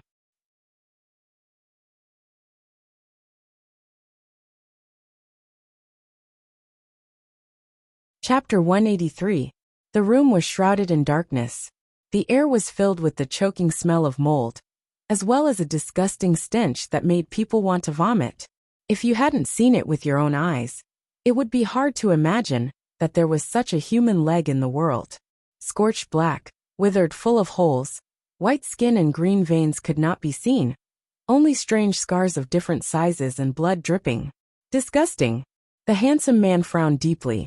He looked at the flesh that had been peeled off and said with disgust, "Is this still a woman's leg? Look at it without a trace of lust. Wild animals are nothing more than this." The woman's body was tied to the iron chair. One leg was tied to the chair leg, and the other was stretched out. Blood was rapidly seeping out from several places where the skin had been cut off. The bright red blood dripped drop by drop on the brown carpet in the room, mixed with the damp and mold smell of the old carpet that had not been changed for decades. This was the source of the stench. "He is a butcher." The man pointed at the big man who had cut off the meat and said, "He used to kill pigs, now he kills people. He can kill a pig with one cut without any pain. And he can make a pig scream in pain for 3 to 5 hours without stopping. Humans are the same." "Mad dog. You mad dog." The woman roared hoarsely. Her face was ferocious, and there was a murderous light in her eyes. No one would doubt that if she was given a chance, she would cut off the man's flesh and stuff it into her mouth, chewing it with blood and swallowing it without hesitation. "Thank you for the compliment." The man laughed. "Hearing you scold me like that, it reminds me of a story. It is said that King Longtan's father-in-law once said that his son-in-law was a scalper and a dog. You scolded me as a mad dog. Isn't that the same as King Longtan? I quite admire him. You mad dog demon. I was wrong to trust you." "No, no, no." The man waved his hand. "You've never believed me. You just had to use me. If not for me, if not for us, would King Longtan return the fat piece of meat that he ate to you? Impossible. You're even more cruel and disgusting than him. I've never denied that." The man said, "But so what? Verbal attacks are also a form of attack. But that's too weak. All these years, you've been cursing and spitting at King Longtan every day. But haven't they been living a good life?" The man gave Butcher a look, and Butcher raised the blade and stabbed the thigh. "Ah!" The woman struggled desperately. The man sat on the chair, enjoying the woman's screams and ugly expression. He said, "To be honest, your only value to me now is to make your beautiful niece listen to me. You don't know her at all." The woman's body was shaking in pain, and her teeth were chattering. "She won't give in. No one can change what she has decided." "Really?" The man held the teacup in his hand and gently blew on the tea leaves. "I don't think she has the capital to bargain with me," he said. Dong dong, there was a knock on the door. A middle-aged man in a black suit walked in and said in a deep voice, "Young master, they're here." Baldy and Ruler are lying in the yard injured." "Ha, how exciting." The man laughed. "Then let's invite our young Miss Lu and her personal guardian angel in. I believe that she will soon know that she has made a stupid decision." The man responded and turned to leave. Soon Lu Chaoga and Fang Yin walked in. Although the room was dim, Lu Chaoga could still see her aunt tied to the chair. She stood at the door of the study and said in a cold and resolute tone, "I know what you want. If anything happens to her, I'd rather destroy that thing than give it to you. TSK, TSK, TSK. This is not the negotiation quality that an excellent heir should have." The man sitting on the sofa turned around and smiled at Lu Xiaoga, who had a fierce look in his eyes. The first reaction of Fang Yen when he walked into the room was to hold his breath, because of the stench of blood on the ground. Then his eyes were attracted by the horribly injured woman on the chair. When he saw the handsome man who had turned around, he almost stopped breathing for a moment. It was like a thunderbolt in his head. He was shaken to the point that he was about to fall and woke up instantly. "It's you." Fang Yen looked at the man in surprise and said. The man looked at Fang Yen and said, "Mr. Fang, we meet again." Fang Yen looked at the handsome man and looked at the woman sitting on the chair whose head was burned. Finally, his eyes stopped on Lu Chaoga's face and murmured, "I understand. I understand everything." When he said this, he felt as if his chest was stabbed by a knife. He didn't have time to defend and didn't know how to dodge. He just took the knife. He let the cold blade pierce into his flesh and the deepest part of his bones. Agitated, the pain penetrated his heart. Lu Chaoga's face was pale, but she insisted on not turning around and making eye contact with Fang Yen. She was running away. "Do you feel like you've been betrayed? Do you feel like you're a failure? That you've been a pitiful chess piece from beginning to end? The man laughed and said, the woman you trusted the most, the woman you gave everything for, the woman you saved her life. To her, you're just a qualified bodyguard, a pretty good fighter, and a clown who's not trusted but is indispensable. Ha ha ha, Mr. Fong, you must be feeling terrible right now, right? Lu Chaoga said through gritted teeth. This is between us. It has nothing to do with him. Yes, this handsome man was Lu Shu, one of Huaqing's four beauties. Lu Shu was known as Huaqing's lover, and Jiang Zhuliu's good friend. Back then, Lu Chaoga's aunt, Wang Li, crawled out of a burning car and was saved by the Lu family. They healed her severely injured body, provided her with a place to hide, and provided her with many resources and bombs to take revenge on the Jiang father and son. Because of the Lu family's help, Wang Li survived. Also because of them adding fuel to the fire, the Jiang father and son were forced into a desperate situation and had to cut off one of their arms to protect themselves. Otherwise, how could they take revenge on Qiang Longtan and take back the shares of Longta Group that belonged to her father if they only relied on the power of a disabled person like Wang Li and Lu Chaoga, who was closely monitored by the Jiang family? However, this answer was too shocking and cruel for Fang Yan. It turned out that the truth was not far away, but he was the only one who was kept in the dark. How can it not be related? Lu Shu corrected the problem in Lu Chaoga's words with a smile. If it wasn't for Mr. Fang's wonderful performance, how could our show go so smoothly? If it wasn't for his important appearance, how could you take revenge on Qiang Longtan and his son and get what you wanted? Also, the death of that security guard. Seems like Mr. Fang was very angry at that time. You should be in a better mood now, right? Lu Shu raised his cup to Fang Yan and said with a smile, Mr. Fang, I've always wanted to say something to thank you, but the last time we met, the time and place weren't right. So now, I'll use tea in place of wine to toast you. With that, he finished the cup of warm tea in one gulp. Fang Yan's face was ashen, but he stood there without saying a word. At this time, words have lost the power they should have. Lu Shu felt bored, so he turned his eyes back to Lu Chaoga's face and said, Miss Lu Chaoga, it seems that your bodyguard, Mr. Fang, will no longer help you after knowing the truth about you deceiving him.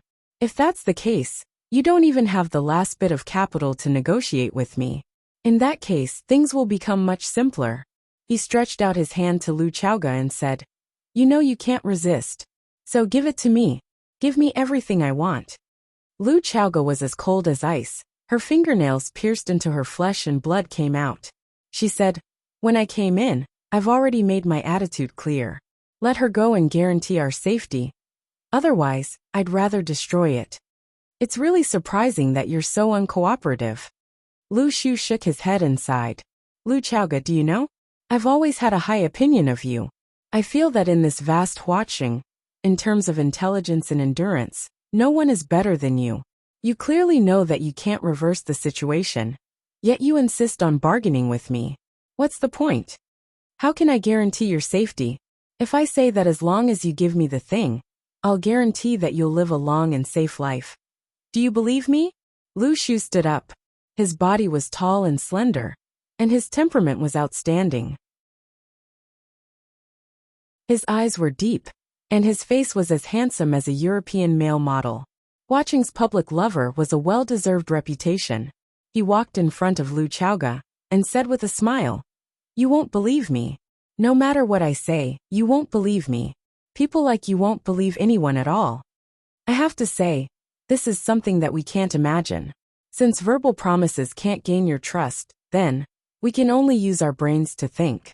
What's in it for me to kill you? You should know, what I need is your father's work. Lu Jing, that trash, we sent him to hide for decades, but he still couldn't get the core technology we wanted.